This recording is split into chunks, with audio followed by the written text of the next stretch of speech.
Kalian dan aku bakal melihat kisah gila saat Lei Yun Sang menemukan rumah hiburan di tengah kiamat.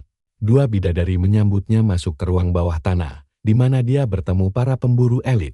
Sama seperti dirinya, di sana ada beberapa wanita berantai yang siap bermain kasar. Pemuda kita mengira dia menemukan gunung emas. Seorang wanita mendekat dan dengan beberapa kata, merayunya masuk kamar pribadi.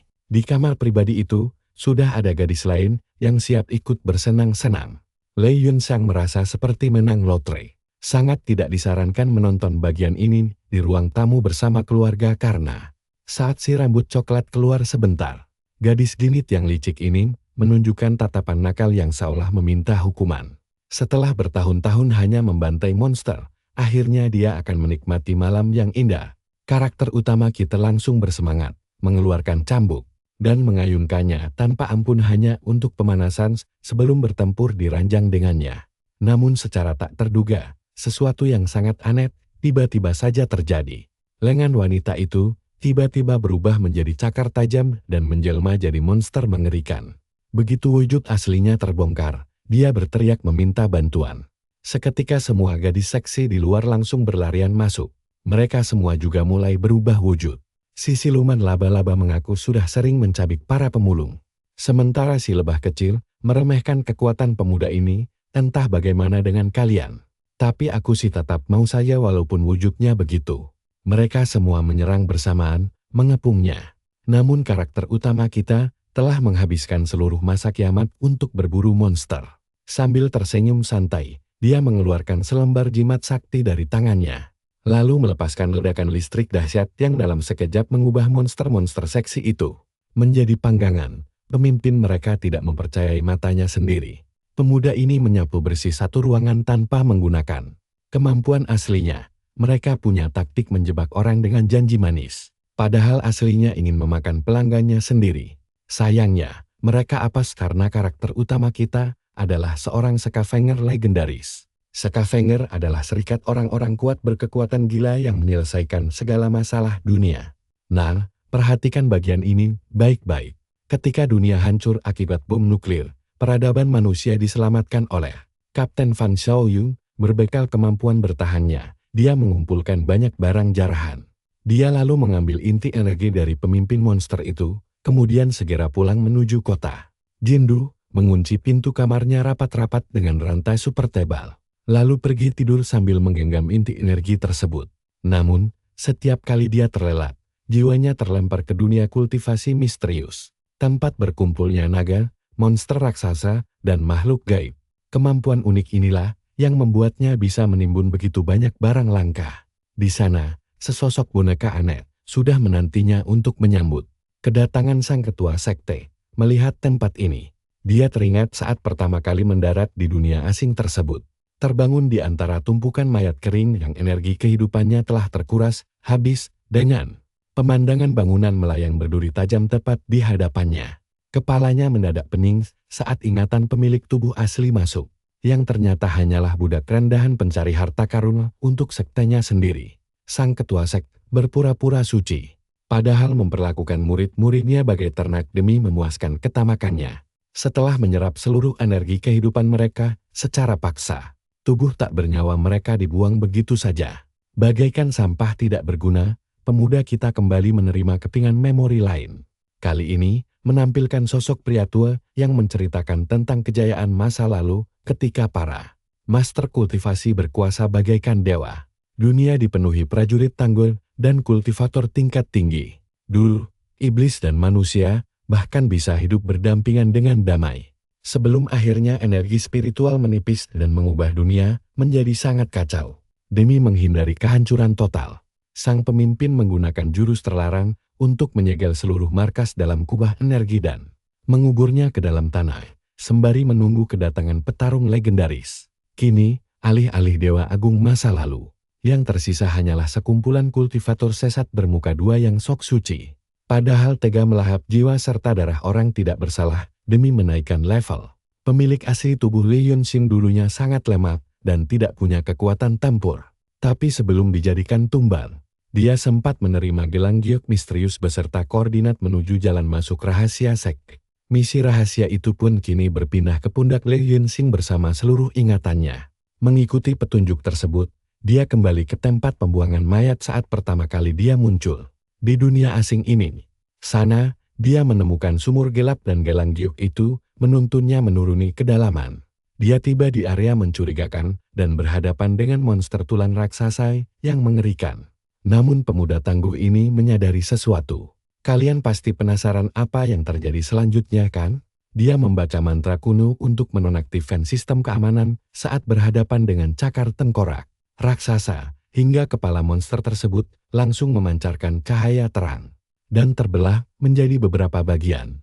Wajah monster mengerikan itu berubah menjadi tengkorak biasa yang berputar cepat membentuk portal dimensi. Tanpa ragu, dia melangkah masuk menembus gerbang ruang angkasa tersebut. Gaya tenangnya mirip sekali dengan karakter Netero dari anime Hunter x Hunter. Sebelum mendarat di area gelap beratmosfer kuno, asap merah misterius mengepul ke udara dan menjelma menjadi sosok gadis yang sama.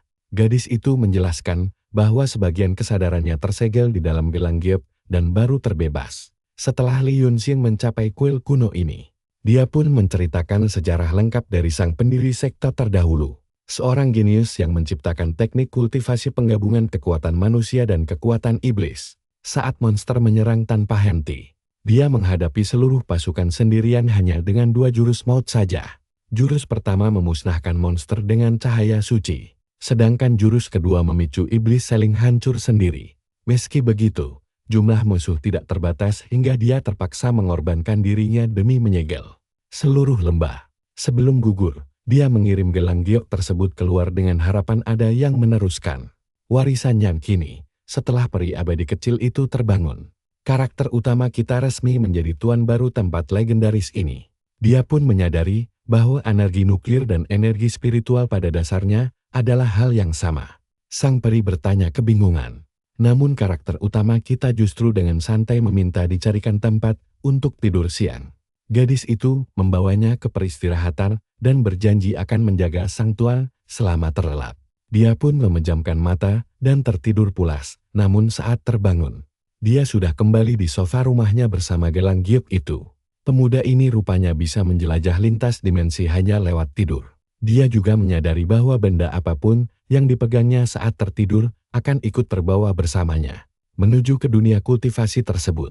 Dia langsung menguji teorinya menggunakan kristal nuklir, membuat sang peri kecil hampir pingsan merasakan kemurnian energinya. Gadis itu menjelaskan bahwa kristal ini adalah bahan bakar utama untuk mengaktifkan kuali kelahiran kembali.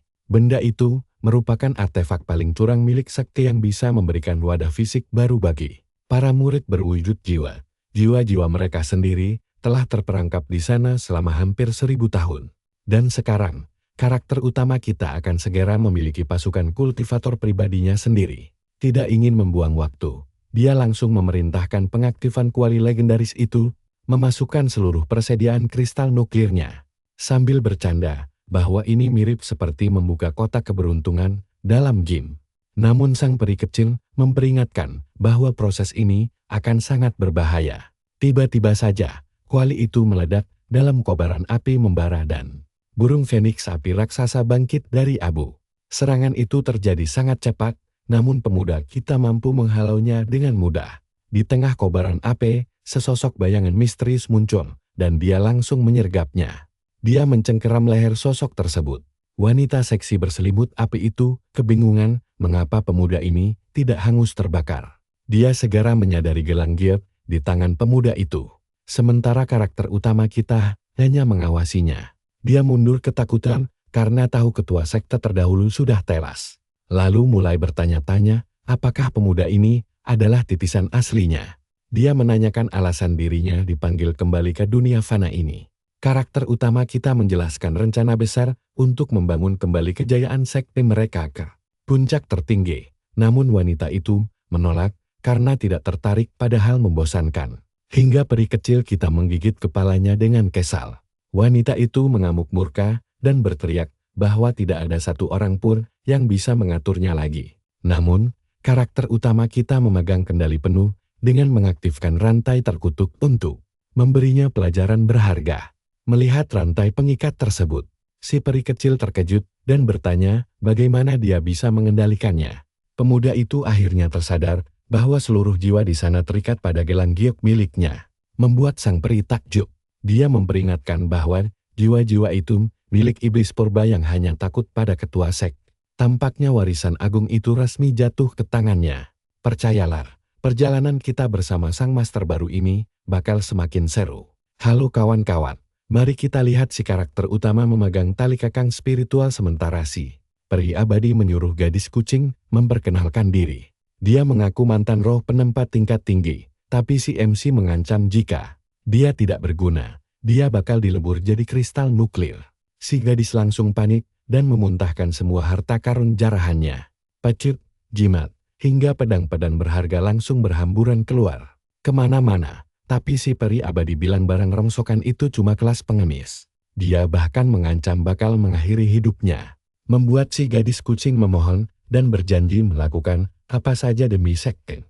Agar tetap dianggap berguna, lamaran pun diterima dengan syarat, sekali berulah langsung ditendang.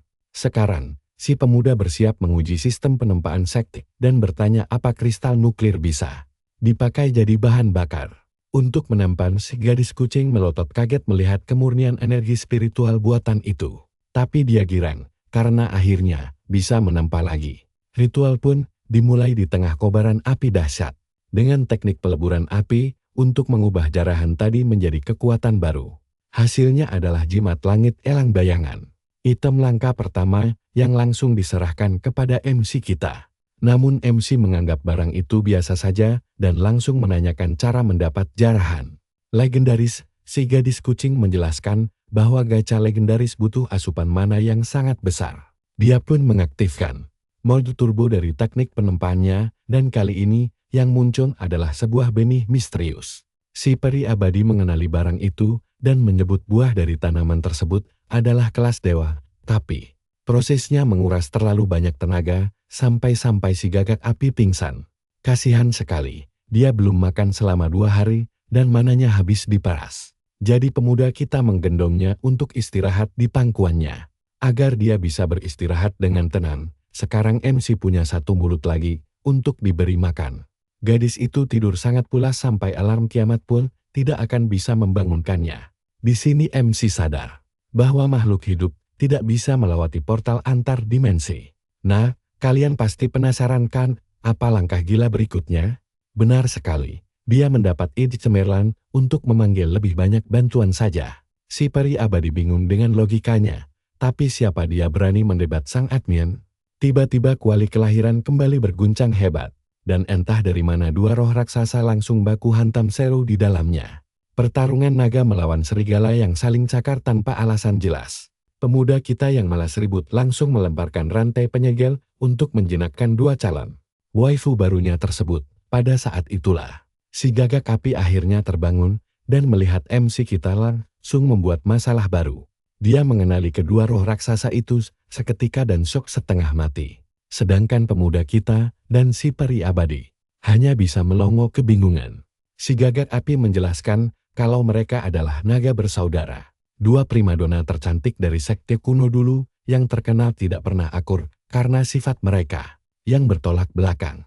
Inilah mereka, Kang Lilule dan Kang Ningsiang, terikat rantai namun tetap bergaya angkur. Si peri abadi yang kesal menyuruh mereka berhenti bertingkah konyol dan segera memberi hormat pada master baru sekte. Suster berbaju biru berniat menguji apakah pemuda ini memang hebat. Dia mendekat sangat dekat sampai rasanya mau kopot jantung ini. Sambil mengelus manja, dia berbisik bahwa MC tampaknya belum tahu apa-apa soal teknik taois kuno, lalu menawarinya belajar kultivasi ganda bersama. Awas gawat kalau emak kalian lewat saat adegan ini. Tapi suster berbaju merah tidak rela membagi masternya begitu saja. Dia pamer bahwa dia adalah pembunuh elit dan mengklaim dirinya lebih pantas jadi instruktur resmi. Namun pada akhirnya wajahnya malah memerah padam saat menawarkan latihan privat yang sama seperti saudarinya. Si gagak api menyarankan mereka duel saja demi memperebutkan si master. Tapi keduanya malah menyuruhnya pergi jauh-jauh. MC yang sudah kehabisan kesabaran menegaskan kalau prioritas utama sekarang adalah mengatasi masalah kelaparan mereka. Dia menunjukkan benih legendaris tadi, membuat Ming Xiao hampir pingsan begitu mengenalinya. Ming Xiao lalu menjelaskan bahwa pohon ajaib ini sangat aneh dan hanya bisa tumbuh jika ditanam di tanah penuh mayat dan energi kegelapan. Dijamin menghasilkan buah dewa, tapi untuk itu MC butuh tanah terkutuk. Satu-satunya jalan adalah pergi ke alam menyeramkan, tempat yang berbahaya. Berdasarkan ingatan pemilik sebelumnya, dipenuhi roh jahat yang siap mencabik-cabik tubuhnya. Dia menyuruh gadis-gadis itu beristirahat, dan jujur saja, disuguhi pemandangan seindah ini rasanya malas sekali untuk pergi keluar bertarung. Pemuda kita juga harus mengumpulkan kristal lagi di dunia kiamat. Jadi, tidak ada salahnya tidur sebentar. Tapi tampaknya ada seseorang di luar sana yang tidak ingin dia tidur dengan tenang malam ini. MC terbangun karena omelan dahsyat dari hologram sang kapten gara-gara tidak menjawab panggilan radio. Dia pun bergegas lari menuju gedung asosiasi pemulung untuk mencari tahu apa masalah sebenarnya yang terjadi. Pemuda kita tiba di depan pintu dengan rasa cemas, tapi begitu sistem memberinya izin masuk, isi ruangan ternyata berantakan dipenuhi kotak pizza berserakan. Dia berteriak panik karena mengira ada bahaya besar. Tapi dia malah menemukan Mbak Bos sedang bermalas-malasan di sofa di tengah kekacauan itu. Aduh, coba kalian lihat sendiri, kalau disuguhi pemandangan seksi begini. Siapa sih yang tidak langsung salah fokus? Mbak Bos menagih barang bagus yang dijanjikan sebelumnya. Dia meregangkan tubuh dengan malas seolah tidak peduli pada dunia. Sampai akhirnya, teringat ada hal super penting yang harus segera mereka bicarakan. Sang kapten memberitahu kalau dia mendapat misi elit dan ingin pemuda kita menanganinya untuk menambah jam terbang. Ini adalah misi bintang 2 dengan bayaran melimpah. Tapi dia sudah mewanti-wanti bahwa sebagian besar keuntungan bakal jadi miliknya. Dia membual kalau bergabung di tim pemburu terbaik, mustahil bisa gagal. MC langsung bersemangat membayangkan peningkatan yang bisa dibelinya nanti, sembari memberikan jempol tanda setuju. Namun ketika dia meminta modal awal untuk menutup biaya persiapan, wajah sang kapten langsung berubah drastis, olah dompetnya sedang diiris-iris. Dia pun langsung menolak mentah-mentah, tanpa rasa malu sedikit pun, beralasan bahwa fisik elitenya membuat pengeluaran untuk senjata menjadi sia-sia belaka. Pemuda kita tahu para petinggi asosiasi bergelimang harta, tapi wanita di depannya ini hanya mendesah pelan dan menyebutnya terlalu polos. Sudut pandang kamera seperti ini bikin sulit fokus. Tapi faktanya dia tidak pernah jajan di dunia nyata karena lebih memilih menghabiskan seluruh uangnya untuk membeli konsol baru dan skin game. Sungguh mengejutkan, sang kapten ternyata pecandu game akut. Memaksa MC berjuang sendiri mencari modal. Meski begitu, dia tidak pernah menolak tugasnya karena selain bisa berburu kristal, dia sadar berutang nyawa pada wanita gila ini. Masa lalu pemuda kita sangat kelam. Kehilangan orang tua karena kelaparan hingga terpaksa memulung sampah demi bertahan hidup. Dia sempat ditangkap penjara dan dilatih jadi umpan peluru. Tapi para penangkapnya malah berakhir jadi santapan monster nuklir. MC selamat berkat keajaiban, mungkin karena dagingnya terlalu tipis untuk dijadikan camilan. Sejak saat itu, dia hidup dalam mode bertahan hidup tingkat tinggi, menghindari segala hal yang bisa melenyapkannya sampai dia tidak sengaja berpapasan dengan kawanan monster mengerikan yang belum pernah ada penyintasnya. Tepat saat mengira ajalnya tiba, sang kapten muncul menyelamatkannya hanya gara-gara kawanan monster itu mengganggu koneksi tanding game miliknya. Sang kapten menyeret kerah bajunya seperti membawa karung beras dan menyuruhnya dia menonton.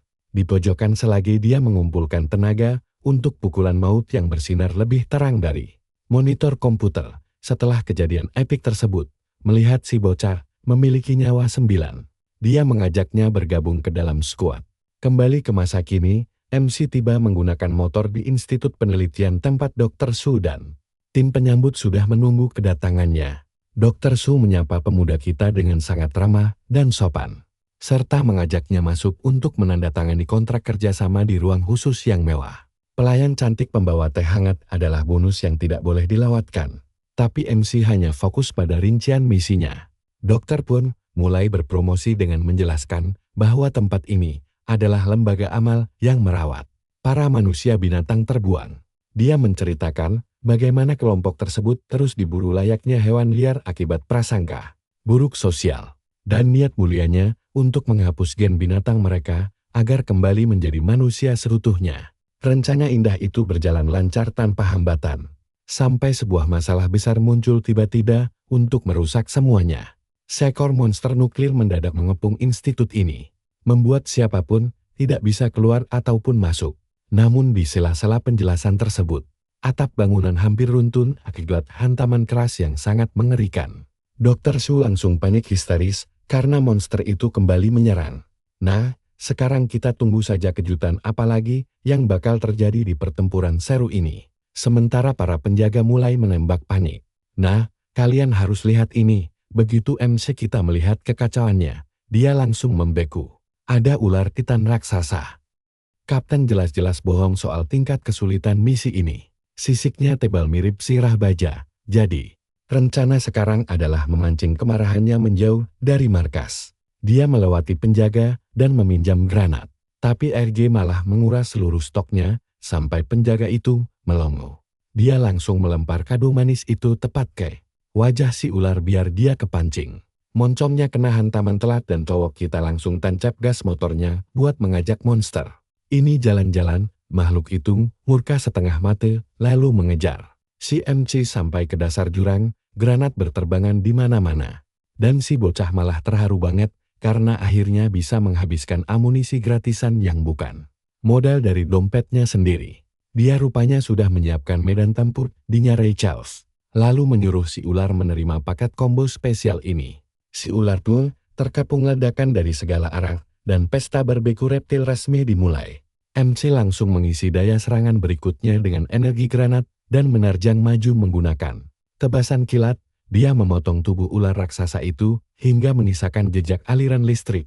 Tapi, ketika dia mendarat sambil mengira monster itu sudah tewas, dia menyadari ada cahaya hijau aneh dari lukanya. Luka itu menutup secepat kilat, dan dalam hitungan detik si ular kembali mulus. Seperti tidak pernah terjadi apa-apa. Jagoan kita dibuat melongo melihat kemampuan regenerasi si ular yang kelewat curang. Monster itu bahkan tidak memberinya waktu bernapas dan langsung menyemburkan cairan racun hijau pekat yang sangat mematikan. MC mengeluh karena cairan itu ternyata asam murni yang melelehkan segalanya dalam sekejap. Jagoan kita langsung nangis bombay melihat motor kesayangannya hancur lebur. Sekarang monsternya mulai serius, dan MC terpaksa mengeluarkan kartu asnya. Jimat elang bayangan biru dengan sepasang sayap baru ini. RJ memutuskan kalau waktu bermainnya sudah habis. Dia meluncur ke bawah seperti rudal kendali yang siap mengubah monster ini menjadi tumpukan kristal elitis. Serangan itu menembus tubuh si ular hingga membuatnya berlubang-lubang. Makhluk itu menjerit kesakitan dan jagoan kita sudah bersiap mengakhiri segalanya. Tapi tiba-tiba dia menyadari sesuatu yang aneh. Apa ular raksasa ini sedang menangis? Dia sempat ragu sesaat dan ketika asapnya mulai memudar, asapnya hilang. Monsternya berubah jadi wanita ular yang cantik. Nah, jujur, kalau saya yang di posisi dia, saya bakal langsung menyerang saat itu juga. Dia sadar wanita ini manusia setengah binatang yang berakal. Tapi, tugas tetaplah tugas. Dia tidak boleh ragu. Misi selesai. Yang tersisa hanyalah ekor si ular sebagai bukti. Ekor gadis itu tertinggal di sana. Dan Dr. Su langsung mentransfer $20.000 pasir ke rekeningnya. MC curiga kenapa monster sebesar itu bisa muncul di tempat sedamai ini. Tapi dokter itu mengelak dan bilang kalau monster bodoh memang sering tersesat.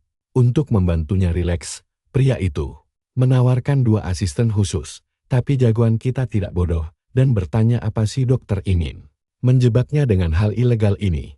Pria itu bersumpah ini murni rasa terima kasih. Jadi jagoan kita memintanya mengumpulkan semua pelayan institut sekarang juga. Dokter itu langsung pergi menyiapkan pesta sambil berpikir MC kita sangat rakus. Jagoan kita mengumpulkan seluruh harem untuk memastikan barisannya lengkap. Dan mereka bilang siap melayani dengan sepenuh hati. Jagoan kita mengumpulkan semua harem untuk memastikan barisan mereka lengkap.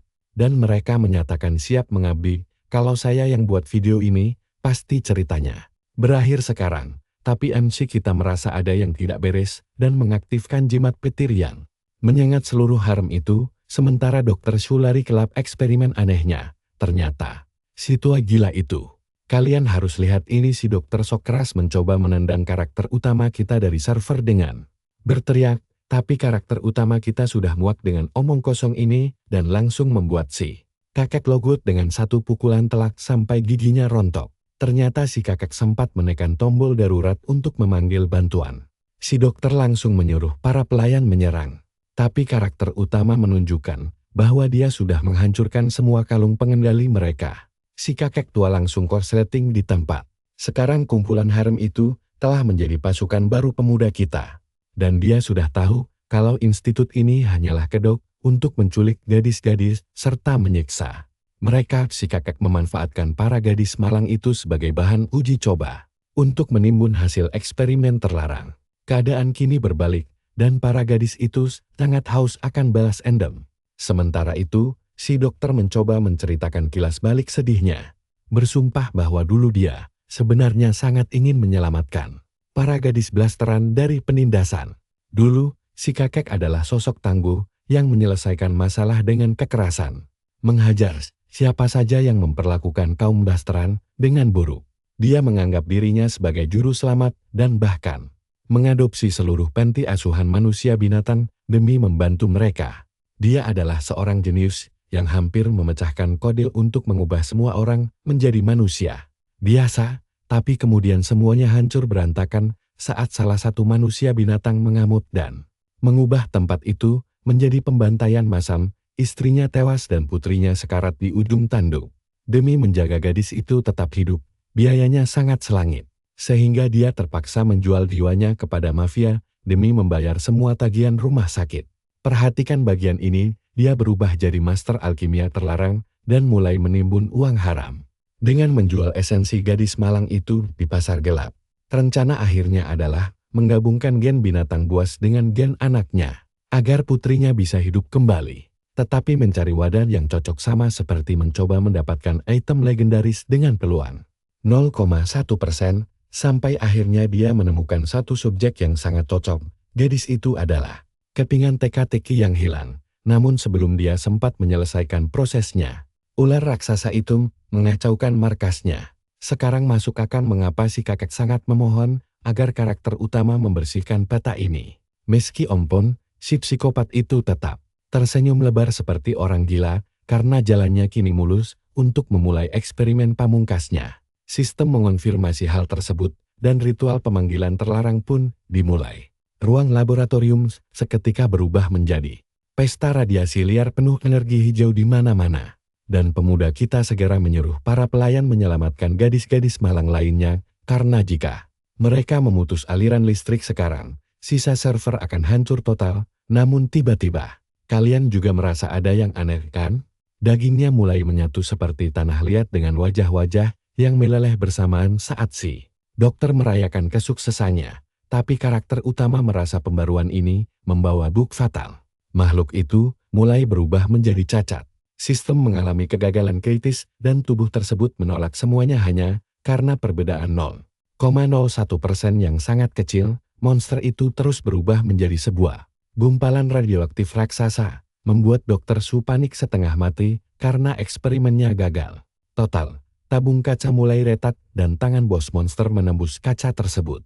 Dia siap menghancurkan laboratorium ini berkeping-keping dan karakter utama mengaku dia sengaja mengincar ekornya pada pertarungan sebelumnya hanya untuk memastikan apakah dia benar-benar agresif.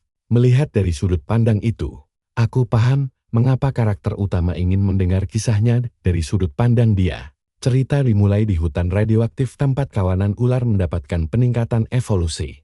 Dan si kecil ini memutuskan untuk menjelajahi peta manusia.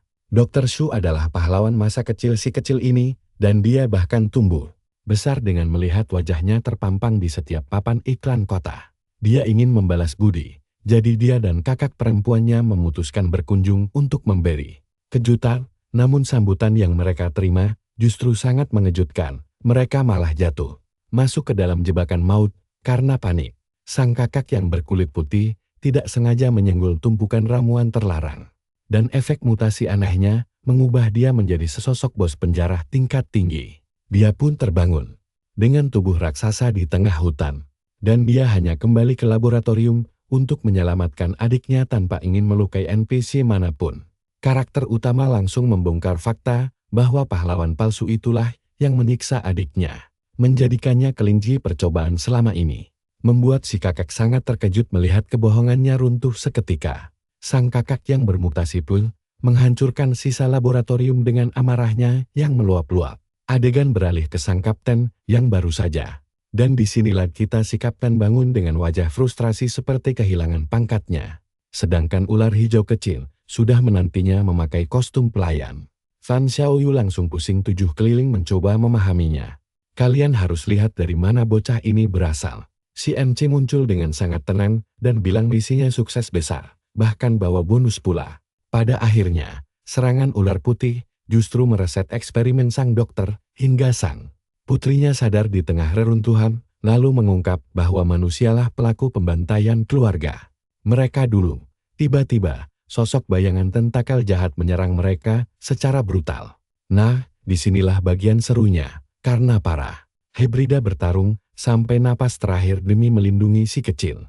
Kakek itu akhirnya sadar monster-monster inilah yang baik, tapi lap kehilangan daya listrik. Sumpah, kalian pasti penasaran bagaimana nasib mereka tanpa. Kalian harus ikuti perjalanan gokil ini. Si karakter utama kita baru saja memakai jimat petir legendaris terakhirnya demi menyelamatkan tim. Dan sekarang berakhir pasrah di sofa kapten. Sambil menggendong seorang anak kecil. Fan Xiaoyu sampai tidak percaya kalau bonusnya adalah monster mini. Dan melihat ekspresi kapten seperti itu, saya sendiri pun pasti akan gagal fokus saat membuat laporan. Si karakter utama justru malah fokus pada hamburger si bocah kecil, karena sudah membayangkan tumpukan poin pengalaman yang bisa ia dapatkan. Sang kapten sedang menilai potensi dari tampilan baru ini. Sementara si gadis kecil cuma peduli mengisi mulutnya dengan makanan ringan, si karakter utama langsung merasakan firasat buruk begitu melihat Fan Xiaoyu mulai tertawa licik.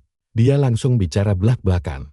Tidak ada tempat di ping bagi siapapun yang malas berburu monster. Jadi si bocil ini pun langsung diberi posisi sebagai anak magang. Setelah urusan selesai, pemuda kita tidur sambil memeluk erat kristal legendaris hasil jarahan dari bos. Dia terbangun di lobi spiritual dan langsung dibuat terkejut setengah mati.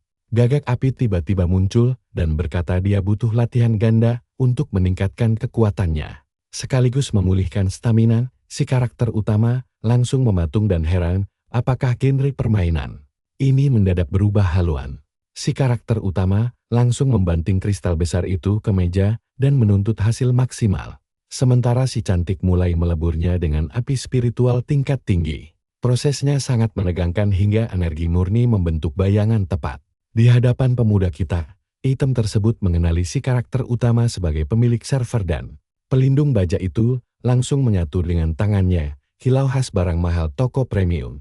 Lihat saja betapa kerennya gaya barunya ini, pakaian tersebut memberikan peningkatan kelincahan dan bahkan memiliki teknik rahasia yang tersembunyi. Tapi coba lihat kondisi si gagak api setelah menghabiskan seluruh tenaganya.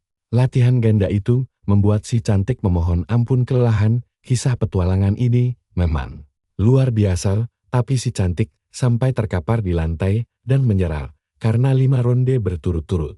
Adalah batas kemampuannya. Kalau saya yang main, server ini tidak akan pernah mati. Si karakter utama menyuruhnya istirahat, lalu memutuskan membawa naga bersaudara naga untuk melakukan pekerjaan yang berat. Kang Liyuli tampak sangat bersemangat karena akhirnya bisa meninggalkan lobi spiritual. Mereka tiba di pintu masuk jurang yang dikelilingi banyak mayat dan si cantik melompat keluar dari portal dengan perasaan gembira karena bisa menghirup udara segar, ya hampir segar. Menseh langsung mengeluh karena bau mayat yang menyengat, tapi pemuda kita menyuruh mereka berhenti drama. Dia mengambil sedikit tanah untuk menguji kualitasnya, tapi hasilnya sangat buruk.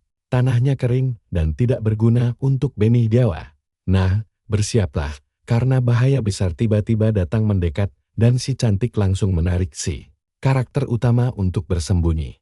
Karena monster elit berwajah menyeramkan baru saja muncul di atas tumpukan mayat. Makhluk itu memanjangkan lehernya mirip jerapah yang kerasukan setan, lalu turun memeriksa area sekitar. Karena tidak menemukan siapapun, dia memutuskan pergi. agar tidak mengganggu bos wilayah tersebut. Begitu monster itu menghilang, pemuda kita muncul kembali di tengah tumpukan mayat sambil membereskan jimat penghilang diri yang menyelamatkan nyawanya. Dia menjelaskan kalau monster tadi mengumpulkan mayat untuk tuannya. Hal itu memberi ide baru bagi karakter utama kita. Lihat saja ukuran kastil melayang yang sangat besar itu. Di sanalah pupuk terkutuk berada. Rencananya adalah menyamar menjadi murid sekte dan langsung masuk ke dalam sarang musuh. Kang Li Yuli malah menyeringai kegirangan dan berkata kalau tempat paling berbahaya justru adalah zona paling aman bagi mereka. Tian Li Yuli memiliki senyum tipis seolah sudah merencanakan semua siasat ini dengan matang. Lalu rantai besi pun dikencangkan agar penyamaran mereka terlihat meyakinkan. Monster biarawati itu pergi dengan santai karena merasa tugasnya hari ini sudah selesai. Duo naga bersaudara ingin ikut menyelinap masuk tapi pemuda kita langsung melarang keras karena mereka hanya akan mengacaukan aksi senyapnya. Dia pun mulai menyusuri lorong kastil. Tempat itu terlihat sangat kacau mirip server game yang sedang banyak error saat hari pembaruan. Targetnya sudah ada di depan mata tapi tiba-tiba insting kucingnya berteriak kencang. Lihat saja ukuran monster raksasa itu. Monster tersebut mengendus udara dengan bingung karena mencium bau manusia padahal tidak melihat bayangan apapun. Karakter utama kita memanfaatkan celah itu untuk kabur dalam wujud kucing sebelum efek jimat menghilang dirinya habis. Dia tiba di sebuah tempat aneh di mana beberapa mayat hidup tua menyuruh orang-orang untuk naik ke tingkat berikutnya. Tapi jalurnya justru berupa lubang di dinding daging dengan 1000 tangan misterius yang siap menyeret kalian ke dalam jurang terdalam. Kalian pasti berpikir ini adalah jalan keabadian. Tapi si karakter utama langsung sadar kalau ini jebakan maut untuk mengorbankan para pemain baru ke dalam tungku jiwa. Dan rantai besi, dia akhirnya menemukan pupuk terkutuk yang dicarinya. Si kucing mulai mengumpulkan item tersebut, tapi mendadak merasakan api spiritual yang terasa membakar sekaligus membekukan secara bersamaan. Tiba-tiba saja, makhluk kecil itu kehilangan pijakan kaki dan mulai melayang tanpa bisa dikendalikan. Tungku hisap itu mulai menarik paksa jiwanya ke dalam dan pemuda kita langsung panik luar biasa. Nasib buruk menimpa si kucing kecil karena mana miliknya habis di waktu yang paling tidak tepat hingga ia kembali ke wujud aslinya. Dia sangat shock. Daya hisap dari menara ini benar-benar tidak masuk akal. Dan jika tidak bertindak cepat, dia akan berubah menjadi bahan bakar tungku tersebut. Namun di tengah kepanikan itu, dia melihat pancaran cahaya yang berbeda. Seorang gadis hantu muncul entah dari mana dan bertanya, apakah dia bisa melihatnya. Pemuda kita langsung membiku kebingungan. Bagaimana bisa ada jiwa yang berkeliaran bebas tanpa ikut dilebur di sana? Gadis itu menyuruhnya diam karena bos wilayah akan mendeteksi setiap gerakan.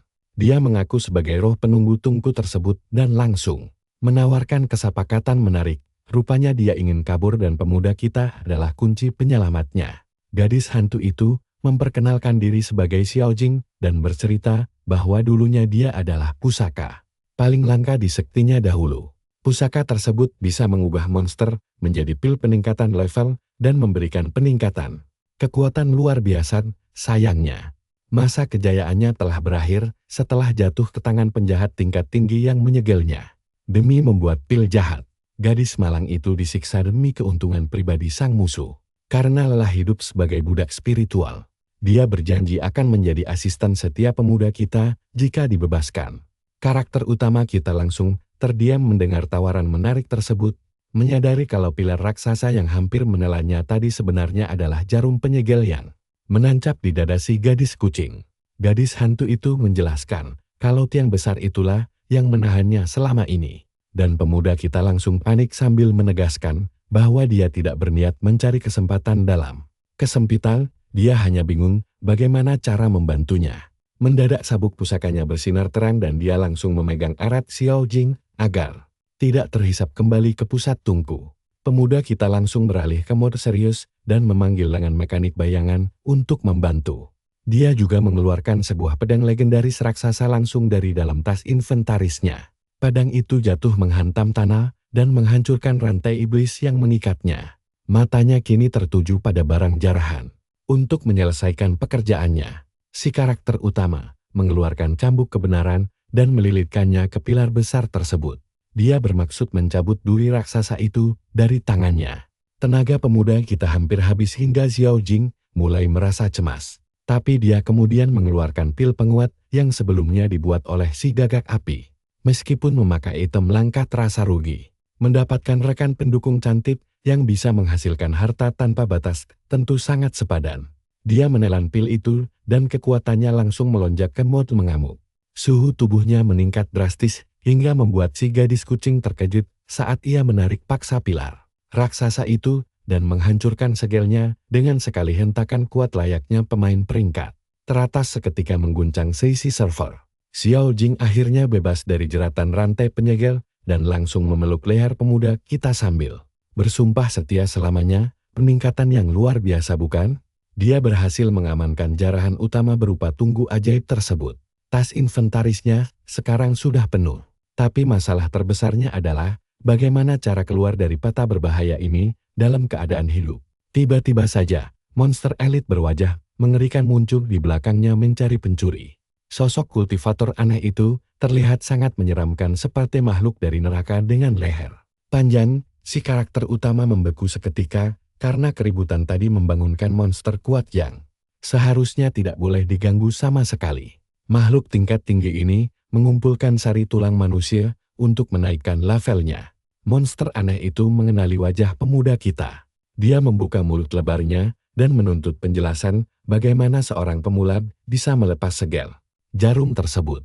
Si karakter utama langsung beralih ke mode merayu dan berpura-pura ingin menyerahkan harta pusaka berharga demi menyelamatkan nyawanya. Monster bodoh itu langsung termakan umpan dan mendekat untuk memeriksa barang tersebut. Sementara pemuda kita hanya tinggal menunggu momen yang tepat saja. Memanfaatkan kelengahan sang monster, si karakter utama melancarkan pukulan bertenaga penuh dari efek pil penguat hingga menghasilkan tembakan cahaya besar yang membelah peta permainan dan menghabisi seluruh sisa nyawanya secara instan. Si monster ambruk ke tanah, lalu pemuda kita melihat kilauan cahaya keluar dari tubuhnya dan langsung berlari mendekat. Dan sekarang mari kita cari tahu bersama rahasia di balik item legendaris ini. Nah, kalian harus lihat ini, tulang sumsum emas tempat semua poin pengalaman disimpan. Si bocah melongo dapat jackpot, tapi tidak tahu cara pakai barang level tinggi ini. Jadi si kucing hantu langsung merebut tulang itu. Dirinya sendiri dan karakter utama kita pasrah saja barang rampasannya jadi milik si kucing. Efek penambah kekuatan habis, tapi misinya sukses besar. Pupuk aman dan dapat bonus barang tambahan. Dia pun berubah kembali jadi wujud kucing untuk kabur diam-diam dan menemui seluruh anggota tim lainnya. Yang tersisa hanyalah bangkai monster di atas tanah. Dan monster itu mati tanpa paham bagaimana bisa dikalahkan sendirian oleh seorang pemain pemula yang tumpul. Jiwa si monster berubah menjadi lalat aneh yang bersumpah akan balas dendam selagi terbang mencari tubuh baru. Sementara di lobi, kakak beradik naga bosan setengah mati menunggu bocah kita datang dan langsung bersiap menghancurkan si penyusup.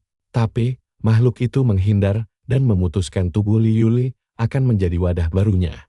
Lalat itu mendarat tepat di pipi si kucing, dan saudarinya tidak menyia-nyiakan kesempatan untuk menampar wajahnya. Sekeras mungkin, Li Yuli terbangun dengan bekas tamparan di wajahnya sambil mengira baru saja terjadi gempa bumi dahsyat. Minsha membeku mengira tuannya berada dalam masalah besar dan pertarungan sudah dimulai. Tapi, Li Yuli langsung menyadarinya. Dia bertingkah aneh dan menyembunyikan barang jatuhan dari si lalat makhluk. Itu ada di belakang sana berteriak ketakutan. Mereka merasakan aura bos yang sangat berat mendekat. Lalu Buddha raksasa aneh ini menjebol langit-langit dan mengundang mereka berdua ke ruangannya. Li Yuli memutuskan bersikap baik demi mengulur waktu dan mengkhianati si gendut nanti. Makhluk itu langsung terbawa suasana mengira telah mendapat jackpot. Tapi, Mingsha tidak punya kesabaran untuk drama murahan. Dan langsung mendaratkan tendangan ke wajah si Anet dengan combo tingkat dewa. Saudarinya terpaku melihat kurangnya strategi. Tapi si rambut merah hanya peduli untuk menghabisi sang bosu. Li Yuli menerima kenyataan bahwa tingkat kultivasi mereka sangat ampas dan memilih mengandalkan barang-barang berbayar pemberian si karakter utama. Mingsha langsung mengeluarkan granat mengiranya obat penyembul, lalu terhipnotis oleh kilauan pil keabadian yang bersinar lebih terang dari kostum legendaris. Nah, perhatikan baik-baik, saudarinya membiarkan dia menyimpan peledak itu selagi dia fokus pada busur dan panah. Si rambut merah sangat senang. Tapi si gendut jelas tidak suka ditendang dan matanya mulai membara penuh dendam. Makhluk itu masuk ke fase 2 dengan memunculkan tangan di mana-mana mirip Boss Raid yang nebuk. Mereka berdua menyadari keadaan semakin gawat saat si monster membuka kawah besar di mulutnya yang siap menelan seluruh server. Mingxia menyuruh Li Yuli pergi mencari karakter utama selagi dia sendiri menahan kemarahan si bos. Li Yuli mulai emosional dan memperingatkan kakaknya tidak boleh mati sebelum dia membalas tamparan tadi. Mingxia tahu dia tidak bisa menahan serangan bos secara langsung. Jadi dia memilih menelan granat spiritual sekaligus dan tentu saja benda itu meledak. Si gadis hancur menjadi debu saat makhluk raksasa itu menerjangnya dengan mulut terbuka lebar. Sang naga benar-benar tamat. Selagi kekacauan hebat melanda, Li Yuli berlari mencari karakter utama untuk membawa bantuan.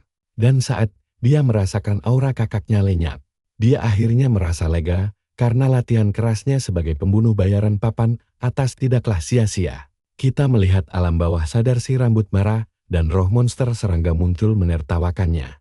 Mengira situasi telah berbalik, makhluk itu ingin memanfaatkan tidurnya untuk melahap segalanya dan merebut tubuhnya. Tapi rencana itu gagal total saat dia merasakan tekanan kuat dari belakang dan versi gelap Mingxia muncul mencengkeram si serangga seperti sampah. Kesadaran baru ini merasa senang secara sadis meremukkan semut dan tidak sabar untuk mengambil alih avatar sepenuhnya. Dia langsung mengincar kesadaran asli demi menyelesaikan proses ini. Pengambilalihan mental memasuki fase akhir dan kedua kesadaran bertabrakan secara langsung. Mingxia yang asli terjebak di lautan tangan dengan sangat terkejut. Dia berteriak histeris layaknya seseorang yang sedang diformat ulang oleh sistem. Sementara itu, di dunia nyata, si bos mulai merasa mual. Si gendut mengira dia sudah memakan gadis itu untuk makan malam. Tapi pencernaan buruk akan segera menyiksanya. Tiba-tiba, sebuah tinju menembus dadanya dari dalam keluar. Tubuh makhluk itu meledak dipenuhi tangan. Terlihat seperti kerusakan tekstur grafis yang aneh, dan sosok yang keluar dari tubuhnya adalah Mingxia mode gelap, lengkap dengan aura ungu. Dia memakai senyuman tipis khas seseorang yang baru saja mewarisi akun berlevel maksimal. Hanya tersisa potongan tangan sang bos di atas tanah sebagai bukti pertarungan. Mingxia pun dibuat bingung oleh barang jatuhan aneh sisa bos tadi. Tanpa ampun dia menginjak tangan bermata itu karena tidak ada tempat untuk barang kutukan di sini. Sekarang dia ingin mencari tahu di mana server sialan ini membuang mereka. Sementara itu, serpihan tangan tadi mulai merayap di lantai seolah-olah memiliki nyawanya sendiri. Benda itu mencoba kabur dan bersembunyi di sudut yang gelap. Tapi lihat siapa yang datang menghadang, Roh. Menjelaskan itu pusaka dasar dari Sekte Baizu, barang yang tidak boleh sembarangan ditaruh di sana. Kalian pasti merasa kasihan melihat Li Yuli yang tersesat di labirin tanpa ujung ini. Dia terus berlari, namun lorongnya tampak tidak terbatas, dan dari sudut pandang ini, kita bisa melihat hasil latihan fisiknya yang luar biasa. Li Yuli menyadari dirinya masuk perangkap, dan kini situasi menjadi sangat tegang. Di tengah lorong, seorang pria muncul bermeditasi seolah dia yang menguasai server ini. Li Yuli langsung waspada, tidak tahu apakah dia hantu atau cuma monster elit biasa. Dia tidak mau membuang waktu mengobrol dan segera menarik tali busur untuk melancarkan serangan pertama. Tembakan melesat dengan kekuatan penuh hingga menerangi sisi lorong. Anak panah menembus kepala si pria, tapi tidak ada pengurangan darah sama sekali. Si aneh bahkan tidak berkedip dan memperingatkannya bahwa dia cari mati. Tiba-tiba tubuhnya memanjang mirip buk animasi. Lalu dia mendadak muncul tepat di depan wajahnya sambil bertanya, apakah dia menyukai ilusi. Pukulan keras mendarat tepat di tengah dadanya, membuat gadis kita terpental jauh sambil memuntahkan darah akibat menahan seluruh beban combo. Sang bos ingin tahu apa yang sedang dia lakukan. Dipetanya, tapi Li Yuli menjawab dengan ejekan murni meski kondisinya babak belur. Lawannya bahkan tidak bergeming. Makhluk itu membuang kemanusiaannya dan berubah menjadi mimpi buruk yang membuat gadis kita terjebak dalam kuncian tanpa ada peluang menghindar. Wujudnya bahkan mirip bos King Horror. Roh si orang tua memperingatkan bahwa dia sudah tidak berguna dalam keadaan hidup lalu memulai proses penyerapan Bagi dirinya, dilahap olehnya adalah hasil jarahan terbaik. Jika karakter utama tidak muncul sekarang, dia akan menjadi santapan monster biasa. Li Yuli ditelan oleh tumpukan daging ini, dan tampaknya tanda kekalahan telah tiba, tapi seketika dunianya hancur berkeping-keping. Membuat si tua bangka sadar dialah yang masuk perangkap. Gadis andalan kita muncul tanpa terluka sedikit pun dengan area sarang yang disetujui karakter utama, lalu mengejek bahwa jurus lawannya hanyalah tiruan buruk dari miliknya. Makhluk itu menyombongkan diri sebagai raja ilusi dan mencoba mengajaknya bergabung ke dalam gilda miliknya. Dia enggan mendengar ocehan orang mati, lalu si pria langsung melancarkan jurus pamungkasnya demi menyelesaikan pertarungan. Sang bos mengerahkan semua kemampuannya dengan tubuh aneh penuh lengan. Tapi Li Yuli hanya memejamkan mata lalu mulai mengeluarkan jurus khususnya, mengubah pakaian layaknya peri bunga. Dia membangkitkan iblis surgawi pemakan jiwa dengan wujud yang memancarkan api biru murni. Si tua bangka panik karena mengira klan naga telah sepenuhnya terhapus dari peta dunia. Tidak ada waktu untuk kilas balik. Dia sudah mengumpulkan kekuatan untuk serangan berikutnya. Dampak hantamannya sangat kuat, hingga layar hanya menampilkan siluet saja. Makhluk itu masih mencoba sok tahu. Berkata bahwa dia pernah memakai jurus itu dan tidak berhasil. Dia tidak tahu bahwa efek status negatifnya telah bekerja.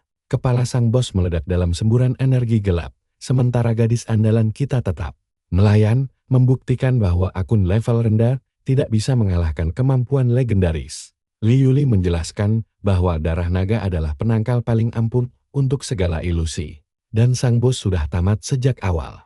Dia ternodai oleh darah tersebut. Tubuh makhluk itu terbelah dan memperlihatkan barang misinya, yaitu sepotong ekor kadal. Pantas saja pria itu sombong sekali. Ternyata seluruh kekuatannya hanyalah bahan candaan belaka. Sementara itu, sang adegan berganti menjadi merah kelam. Dan Mingsa mulai mendengar bisikan suara seolah seseorang merapalkan mantra berulang-ulang di telinganya. Ini adalah debuff mental yang sangat berat. Dia tidak bisa menahan sakit kepalanya dan langsung hilang kesadaran. Untunglah jagoan kita datang tepat waktu dan menangkap si rambut merah sebelum dia terjatuh. Selagi mata sang bos terikat di sana mengawasi segalanya. Mari kita tunggu kelanjutannya nanti. Yuk, temani aku melihat kemana Li Yuli terlempar. Tiba-tiba, si immortal kecil muncul memperingatkan karakter utama kita. Leluhur Wutong bangun dari tidur panjangnya setelah memanen banyak sekali darah. Intisari darah itu mengubah si bos jadi monster yang mengerikan. Karakter utama kita langsung tegang karena belum sanggup melawannya sekarang. Tapi si kecil punya rencana matang dan butuh bantuannya untuk kerja sama. Terakhir mereka, wajahnya memerah saat menjelaskan caranya, dan kalau rencana ini benar, dia mendapat rezeki nomplok. Karakter utama kita hampir pingsan saat tahu metodenya adalah kultivasi ganda.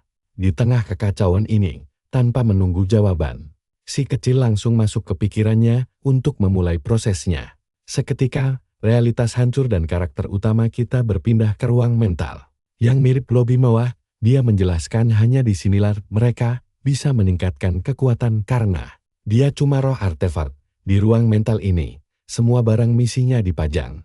Dan si kecil sudah memunculkan lotus emas yang dibuatnya sebagai fondasi. Karakter utama kita bermeditasi. Energinya mulai memurnikan tubuhnya, mengubah darahnya menjadi kekuatan murni. Saatnya terobosan baru. Karakter utama kita merasakan pusat energinya bersinar jauh lebih terang. Dari lampu jalanan, kultivasi ganda spiritual mereka berjalan lancar dan karena ini di alam astral, pakaian jadi opsional. Sedot semuanya. Si kecil mengaku bahwa dia mencuri semua poin pengalaman ini dari sang leluhur saat membuatkan pil. Sekarang, dia mentransfer hasil curian itu ke karakter utama kita agar dia bisa mengalahkan bos sendirian.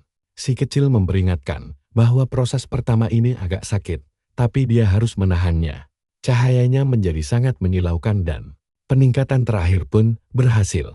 Kembali ke dunia nyata, tubuh karakter utama kita melayang secara otomatis sementara sisa tubuh bos mencoba kabur. Makhluk itu cuma berupa mata dan tangan kotor. Li Yuli datang mendekat untuk memeriksa jarahan, dan sang ilustrator menggambarnya dengan sudut pandang yang sangat aduai.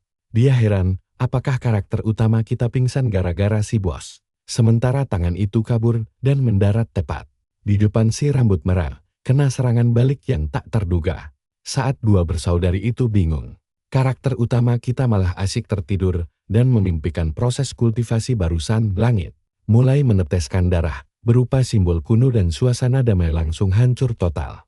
Coba perhatikan baik-baik, Menha mendongak dan langsung sadar monster berikutnya ini setingkat. Bencana dunia, tiba-tiba, suara memekakan. Telinga mulai merusak otak si rambut merah dan juga si gadis biru. Dari balik bayangan muncul proyeksi astral yang sangat raksasa. Dan makhluk itu bertanya tikus mana yang berani mengganggu meditasinya Li Yuli. Tahu karakter utama kita masih pingsan dan ragu apakah sisa sihirnya dan saudarinya cukup untuk menahan serangan musuh. Dia memutuskan untuk tidak mundur. Dua bersaudari itu mengumpulkan sisa tenaga mereka untuk menembakkan kombinasi api agar tidak langsung mati. Dan serangan itu telah mengenai bagian tengah monster. Namun, lukanya cepat sembuh dan tangan astral raksasa meluncur bagai meteor jatuh. Si bos berteriak bahwa mereka tidak bisa lari dan akan dihancurkan menjadi debu. Serangan mematikan itu hampir mengenai mereka. Li Yuli bahkan sudah pasrah menerima kekalahan dan sempat bercanda untuk balas dendam di kehidupan selanjutnya. Tapi tiba-tiba, karakter utama kita muncul dengan kekuatan barunya yang aktif. Pukulan atasnya menghancurkan semua tekanan serangan itu dan tangan si bos tidak kuat menahan daya hancur karakter utama kita. Sang leluhur masih saja sombong, menyebutnya semut gatar, lalu melayangkan pukulan keras. Benturannya sangat dahsyat, tapi dia tidak ada di sana. Jadi si bos mencarinya, sambil berteriak, dia takkan bisa kabur. Mingxia kaget melihat aura baru karakter utama kita. Dan Li Yuli heran, bagaimana dia bisa mencapai pembentukan inti secepat itu. Karakter utama kita bilang ceritanya panjang, dan mengingatkan semuanya untuk segera kembali ke markas sebelum arahnya berubah. Aku yakin kalian berpikir hal yang sama. Dia ingin menyumbat lubang itu dengan tumpukan mayat. Tapi Li Yuli memperingatkan itu saja tidak cukup, dan mereka butuh segel pelindung. Dia langsung berganti peran menjadi pendukung dan merapalkan sihir ilusi. Menarik mayat-mayat di tanah menuju mulut lubang hingga akhirnya seluruh jalan masuk tertutup rapat oleh tumpukan tulang. Setibanya di markas, karakter utama kita melihat ada gerakan mencurigakan, lalu terdiam. Ada makhluk biru kecil yang sedang dirundung kawanan gagak, dan makhluk malang itu berteriak ketakutan sambil berusaha menghindari patukan burung-burung itu. Sampai seseorang menyuruh mereka menghentikan omong kosong ini. Gagak api terkejut saat melihat karakter utama kita kembali, dan si immortal kecil langsung mengadu bahwa si pandai besi mencuri kristal untuk membuka ruangan terlarang. Dia mencoba mencari tahu keistimewaan tempat itu. Dan si kecil menjelaskan bahwa di dalam sana perolehan pengalaman meningkat 3 kali lipat. Dia mencoba menyudutkan gagak api untuk mencari tahu dari mana rahasia itu bocor. Tapi si rambut merah hanya memberi alasan konyol. Karakter utama kita mengabaikan pencurian itu demi fokus pada hal lain. Dia menyerahkan sisa jarahan kepada si immortal kecil untuk memperkuat sekte. Lalu menyuruh si pandai besi fokus membuat barang-barang elit setiap hari. Sementara naga-naga bertugas menjaga benih suci. Rencana bertahan hidup pun berjalan sangat lancar. Dan dia masuk ke pavilion untuk mulai berlatih keras. Pavilion itu sangat aneh, penuh energi kosmik di mana-mana, dan dia berusaha sekuat tenaga untuk mencapai inti emas secepat mungkin. Dia menarik napas dalam-dalam, tapi suasana tiba-tiba berubah tegang. Memperlihatkan bos jahat yang memarahi muridnya yang gagal karena kesalahan fatal itu, walau masih ada cara memperbaikinya.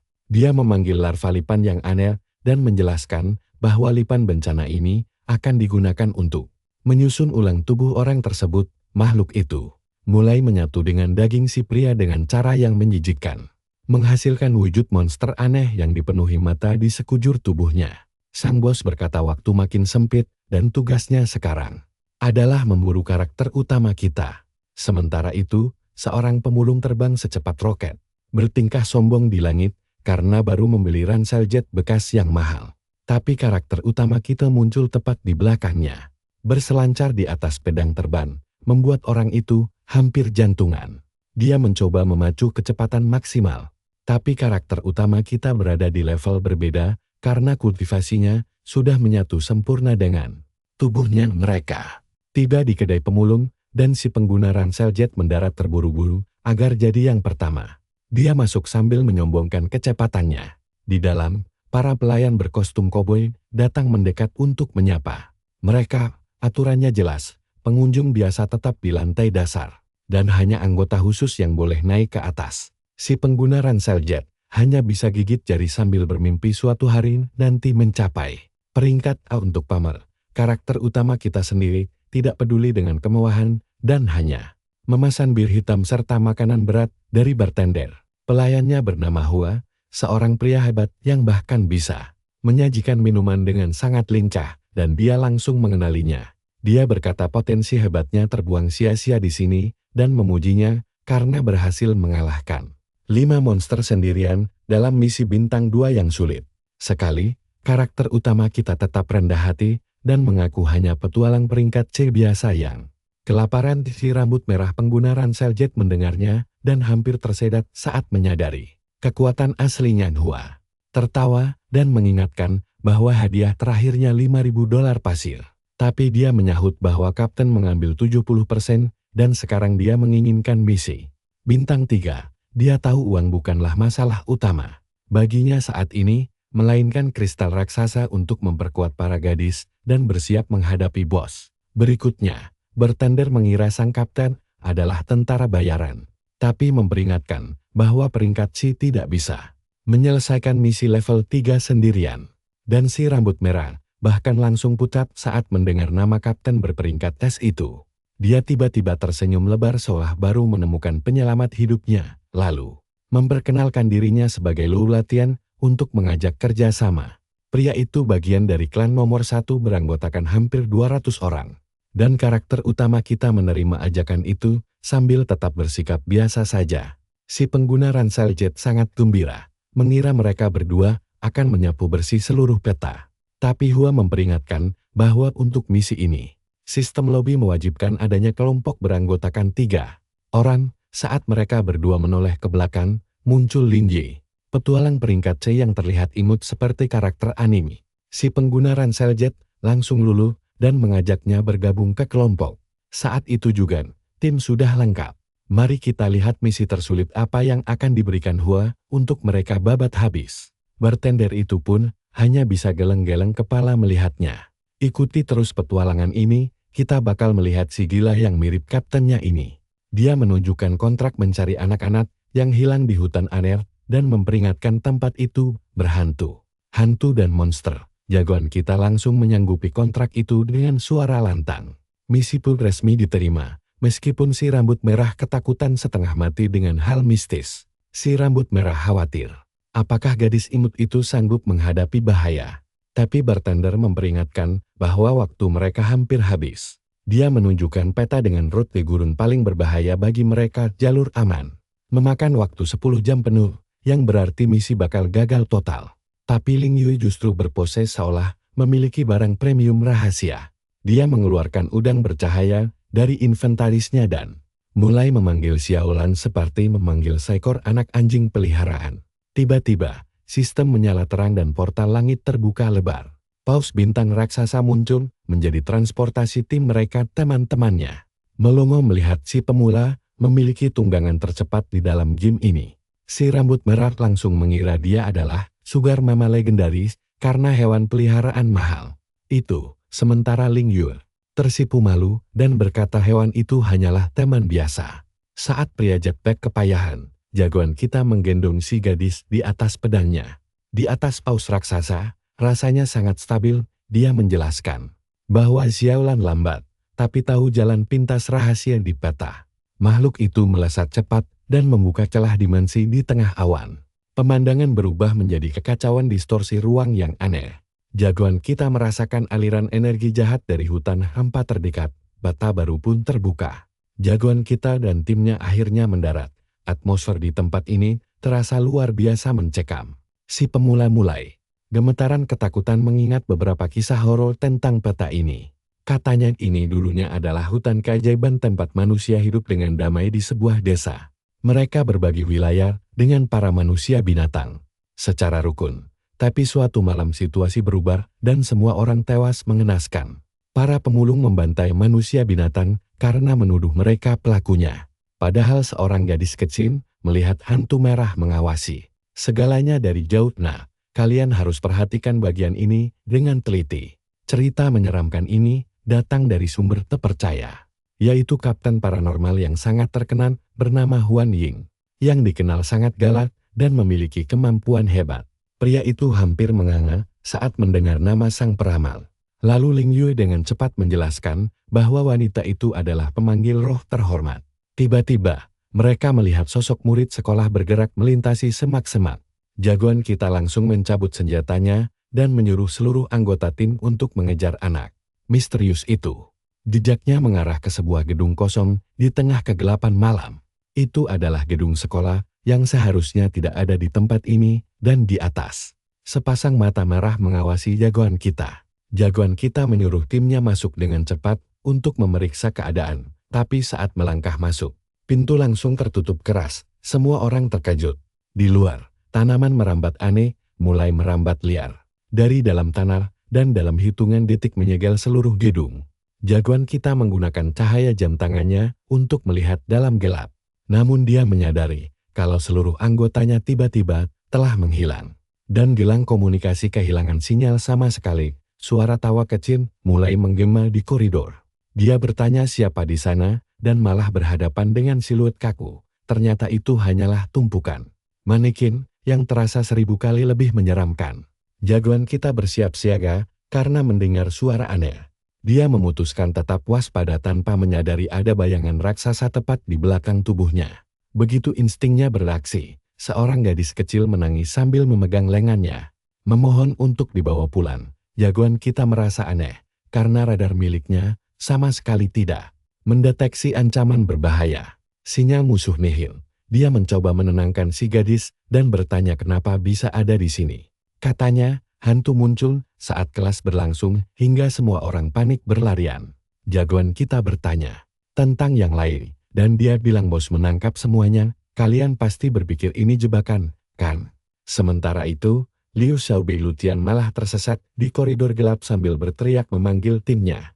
Tiba-tiba, dia mendengar suara nyanyian aneh yang tidak ada dalam rencana dan memutuskan masuk ke suatu ruangan untuk memeriksa sumber suara dari bos atau NPC. Dia melihat tangan-tangan kecil saling bergandengan layaknya film horor klasik.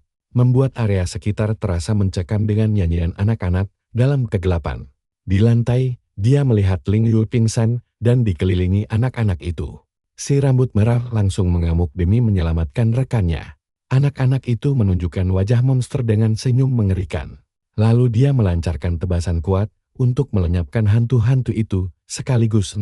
Selesai menghabisi mereka, dia sadar itu hanyalah boneka jerami terkutuk. Jagoan kita berlari menolong Ling Yue yang akhirnya siuman dengan linglung sambil memanggil Tian. Tanpa memahami situasi aneh ini, si rambut merah menjelaskan kalau dia diserang hantu dan memanfaatkan momen ini untuk menjadi pahlawan. Si pemula langsung menerima perlindungan itu dengan sebuah pelukan hangat yang membuat si rambut merah terpaku, sementara tawa aneh terdengar di belakang.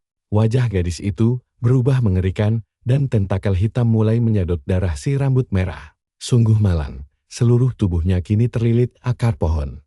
Sementara adegan berpindah ke koridor lain. Ling Yue yang asli sedang berjalan sendirian mencoba menghubungi kaptennya, tapi gagal. Tiba-tiba terdengar suara langkah kaki mendekatinya dari arah depan. Li Yunxing muncul dan mengaku telah menemukannya.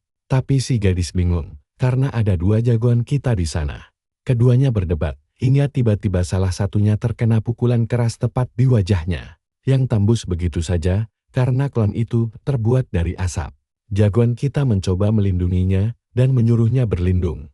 Tapi klon berukuran raksasa muncul di belakang mengklaim sebagai yang asli. Si gadis menyadari kepalsuan ini dan memutuskan bertarung karena tahu semuanya hanya tipuan belaka. Dia bisa membaca pikiran monster tersebut. Namun komunikasi mereka ternyata hanyalah berupa kode-kode aneh.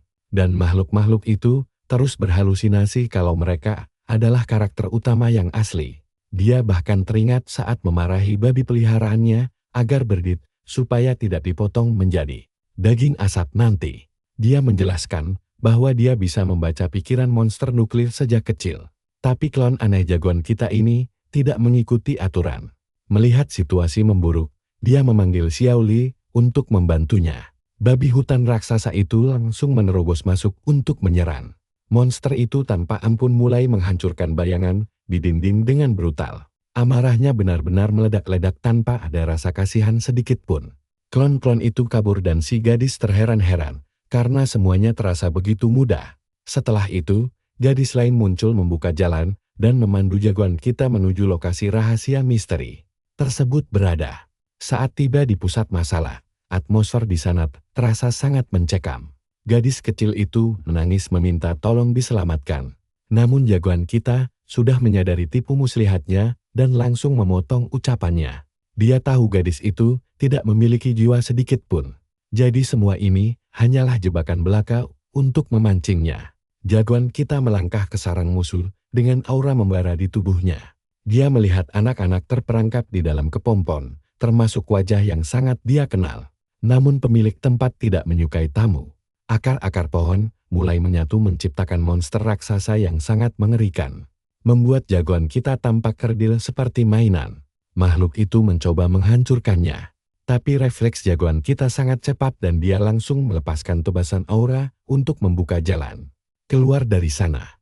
Dia mulai memotong kepompong di langit-langit hingga si rambut merah terjatuh ke lantai dalam. Kondisi linglung saat melawan monster akar. Jagoan kita memperingatkan kalau mereka berada di dalam perut makhluk itu dan menyuruhnya menyelamatkan yang lain. Pria itu hampir terkena serangan jantung karena mengira melihat hantu, dan dibuat terpana oleh tingkat kekuatan luar biasa milik jagoan kita sekarang.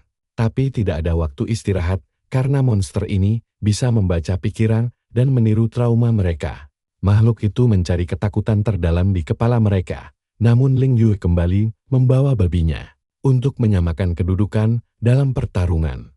Hewan itu menyeruduk dan menginjak-injak akar dengan kekuatan penuh. Membuat si rambut merah kebingungan melihat babi mutan yang terlihat sekuat baja ini. Gadis itu menunggangi babinya dengan santai seolah sedang jalan-jalan sore. Kita pasti penasaran apa kelanjutannya. Sementara dalang asli di luar hanya tersenyum melihat gedung itu mulai runtuh perlahan. Sini merapat, kalian harus lihat cerita gila di mana penjahat bermuka galaksi ini menciutkan seluruh gedung untuk melumat semua orang. Bahkan avatar jagoan kita pun tidak luput dari sesak napas akibat gunungan akar itu. Si gila ini menjelaskan kalau dia butuh waktu 100 tahun merawat pohon nuklir aneh ini sampai bertunas demi memanen hasilnya sendiri. Pohonnya tampak seperti umbi raksasa di tengah hutan dan dia sudah mengincar buahnya yang mirip otak mutal. Dia sangat girang karena pohon itu hanya butuh 1 hari untuk berbuah. Dan meski setelah itu mati, lusinan buah hasil panennya sangatlah sepadan. Namun mendadak kilau di mata penjahat itu langsung sirna karena buahnya mulai mengerut tepat di hadapan dirinya. Buah itu mengering dan memucat dalam hitungan detik. Dia panik setengah mati mencari tahu siapa pencuri energinya. Tiba-tiba tanah meledak mementalkan segalanya dan jagoan kita muncul bersama si babi hutan untuk menyelamatkan para korban. Si penjahat sok berat tidak habis pikir bagaimana bisa seorang peringkat C biasa lolos dari cengkeramannya. Dia pun menyerang balik dengan energi galaksi. Tapi si karakter utama sadar ancaman aslinya jauh lebih ngeri. Tangan raksasa keluar dari portal mencoba meremukkan si babi hutan. Jagoan kita melemparkan tali pengikat dan menyuruh hewan itu membawa anak-anak pergi sejauh mungkin tanpa menoleh ke belakang sama sekali. Dia langsung menerjang si penjahat yang kini bersenjatakan tentakel luar angkasa demi menyelesaikan pertarungan ini. Si bocah melancarkan pukulan berenergi biru dan menusuk dada musuhnya. Si penjahat bahkan tidak bergeming dan berkata, bahkan petarung peringkat A pun akan kesulitan melukainya. Dia malah menyukai bakat jagoan kita dan ingin membalasnya. Dia melayangkan tinju sebesar gedung yang membuat jagoan kita terhempas kencang ke tanah. Sungguh serangan telak. Karakter utama kita babak belur menyadari musuhnya ini abadi. Nah, perhatikan baik-baik bagian ini. Si bocah sudah terdesak dan bala bantuan masih sangat lama, tapi dia masih punya 1 kartu as. Sebuah jimat sakti yang mulai membakar tubuhnya untuk mengubah segalanya secara total. Dia berevolusi menjadi manusia setengah dewa dengan aura yang begitu mengintimidasi.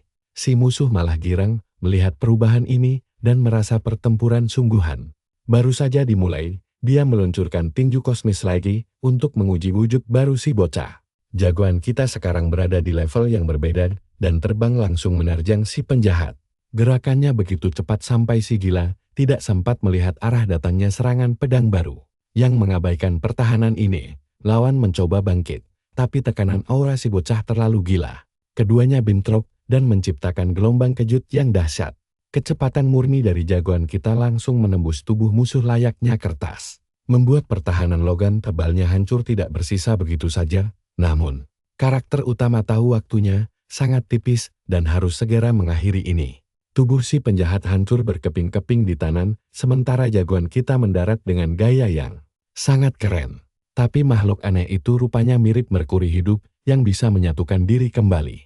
Jagoan kita menyadari monster ini terlalu curang. Jadi jalan satu-satunya adalah memusnahkannya tanpa sisa. Si penjahat mengerahkan seluruh kemampuannya dengan memanggil pasukan klon untuk membalikkan keadaan. Jagoan kita tidak mau kalah dan merapal mantra pemanggil kavaleri emas raksasa yang sangat mengerikan ke medan laga. Serangan ribuan pasukan itu langsung melumat habis seluruh klon musuh tanpa ampun. Si gila mulai panik menyadari jagoan kita juga punya trik pemanggil dan kini dia tidak punya jalan keluar. Hantaman telak mendarat di tubuh aslinya, tapi cadangan energi si bocah habis. Saat itu juga, dia kembali ke wujud biasa, mengira semuanya sudah beres, tapi cahaya biru di tanah menandakan bahwa bos ini masih memiliki fase kedua. Jagoan kita terjatuh ke dalam dimensi hampa dan mendarat di tumpukan mayat yang mengerikan. Di sana, seorang wanita berleher panjang sedang berburu, mengeluh kalau misinya sangat membosankan. Musuh wanita ini memang sangat berbahaya, tapi harus diakui desain karakternya sangat memanjakan mata. Dia ditemani oleh seekor lipan raksasa bermata banyak yang mengerikan. Dan tiba-tiba, seorang pria tua bermata merah muncul mencium aroma wanita di sekitar sana. Saat kawanan monster itu sedang berkumpul, sebuah bayangan melesat cepat memotong udara dan langsung menebas kepala si pak tua hingga menggelinding di tanah. Para monster wanita syok melihat serangan mendadak itu. Seorang master dengan aura luar biasa muncul bersama peliharaan Jiangxi miliknya. Penampilan Jiangxi itu terlihat sangat tidak waras. Sementara itu, si penjahat galaksi menyandera jagoan kita di alam astral sambil mengamuk karena si bocah telah mengacaukan seluruh hasil panennya. Dia memutuskan untuk memindai pikiran si bocah dengan menempelkan tangan di kepalanya untuk membaca ingatan masa lalu. Penjahat itu mengira dia hanyalah anak yatim piatu biasa tanpa keistimewaan, tapi kalian juga pasti kaget melihat apa yang dia temukan di sana. Ingatan si bocah ternyata bukan dari dunia ini, melainkan sebuah mimpi buruk penuh dewa-dewa dan menara tumpukan mayat. Di tengah kekacauan itu, sesosok entitas emas dengan kekuatan dewa menampakkan diri. Si penjahat sangat gembira atas penemuan ini. Dia mengubah lengannya menjadi bilah tajam dan mulai berpikir, apakah harus melenyapkan jagoan kita atau menjadikannya bahan eksperimen langka. Tiba-tiba dimensi itu retak dan seorang wanita berambut merah muda muncul dengan garang, memerintahkan si penjahat menyerahkan bocah itu. Si penjahat tidak percaya penghalang miliknya bisa hancur hanya lewat kekuatan suara wanita itu. Sang penyelamat menegaskan bahwa dia telah menemukan targetnya dan langsung melancarkan tendangan terbang yang sangat dahsyat. Serangan itu mementalkan si monster hingga menghantam tanah dengan keras dan kehilangan kendali. Atas tawanannya, jagoan kita jatuh bebas dalam keadaan tidak sadarkan diri di udara bebas. Untungnya, si gadis berambut merah muda dengan sigap menangkapnya. Beruntung sekali si bocah bisa diselamatkan oleh waifu idaman seperti dia. Ketika akhirnya tersadar, jagoan kita langsung merasa kesal karena gagal menghabisi monster itu secara permanen. Sang kapten sangat terkejut saat mendengar bahwa musuh tersebut abadi. Sementara itu, si penjahat kosmis sedang menyatukan kembali tubuhnya, yang hancur layaknya air raksa, dan pohon aneh tadi mulai menumbuhkan buah berbentuk otak raksasa. Tanpa banyak bicara, sang kapten langsung melancarkan serangan bertubi-tubi ke arah benih iblis, hingga seluruh tempat itu runtuh. Tiba-tiba Lin Yu datang menunggangi babi hutan raksasa untuk membantu dan mengabarkan kalau para Sandera sudah aman, gadis berambut merah itu terbelalak. Melihat ukuran buah raksasa itu, si bocah menjelaskan bahwa tanaman tersebut menculik manusia untuk menumbuhkan buah aneh ini. Sang kapten memutuskan cara terbaik adalah menghancurkannya menggunakan tinju. Buah itu mulai berdenyut aneh dan membuat semua orang bingung. Di atas mereka, sebuah portal terbuka di tengah kekacauan dan mulai memindahkan buah-buah tersebut ke tempat yang sangat jauh. Buah-buah itu mendarat di gurun tandus tempat si penjahat galaksi sudah menunggu pengiriman tersebut. Dia mengakui hampir tewas di pertarungan sebelumnya. Namun ketenangannya tidak bertahan lama saat sang bos muncul membawa aura intimidasi menuntut hasil panen. Si penjahat menjelaskan bahwa dia hanya berhasil mengamankan 7 buah karena jagoan kita dan sang kapten sangat merepotkan. Bos Aning menerima sisa hasil panen tersebut dan langsung memeriksa kualitas energinya. Dia mulai berpidato layaknya penjahat klasik bahwa sebentar lagi dia akan membebaskan semua orang dari tanah tersegel ini. Sementara itu, suasana di markas besar Serikat Savanger mulai menegang. Pertemuan puncak sedang diadakan bersama para pemburu terkuat di wilayah tersebut. Presiden Min Yu memimpin rapat. Meskipun penampilannya seperti anak kecil dengan peringkat SS miliknya, tapi Hoges yang sangat santai merasa terlalu sibuk menyelamatkan dunia. Paman Long langsung menyindirnya agar pergi berkencan saja.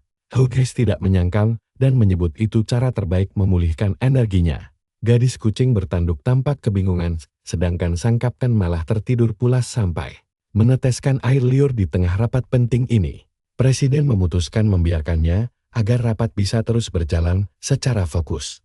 Dia langsung menjelaskan intinya bahwa penjahat bernama An Ying akan segera menghancurkan segel pelindung dalam waktu dekat.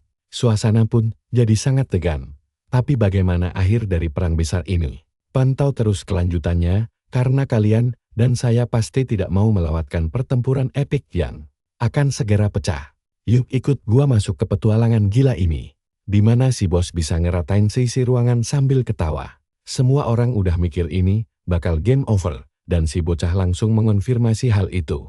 Tapi pertarungan bakal makin brutal. Pak Presiden terus memantau pergerakan si MC dari jauh, dan yakin cuma bocah ini satu-satunya harapan buat menang. Mereka pun membawa buah itu ke lab rahasia kelompok Savengers.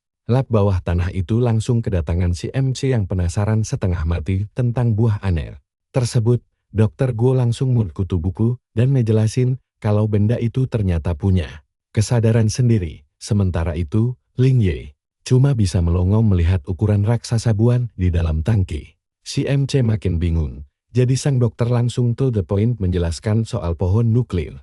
Itu sebenarnya tanaman yang berevolusi menjadi monster elit. Makhluk ini bermula dari benih yang meracuni tanah, lalu menghabiskan ratusan tahun menyedot habis kehidupan seluruh hutan buat tumbuh.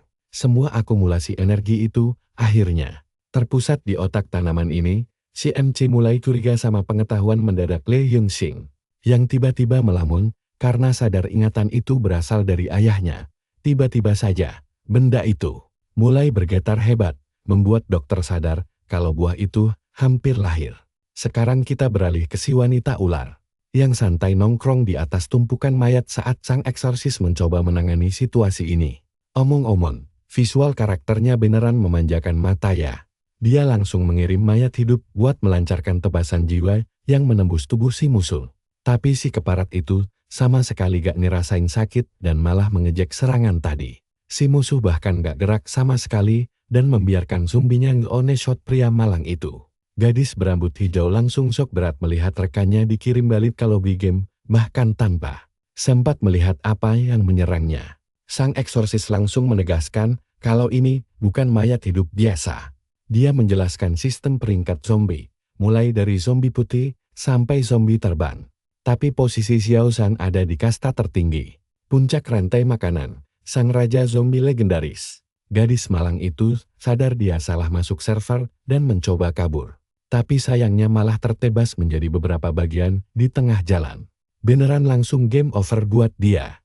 Nah, perhatikan baik-baik bagian ini, karena saat si eksorsis mengambil jarahan langka yang jatuh, dia menyadari raja zombie masih mengeram akibat kemunculan kelabang raksasa yang mau ikut gabung makan malam. tapi pertarungan aslinya ada di tempat lain.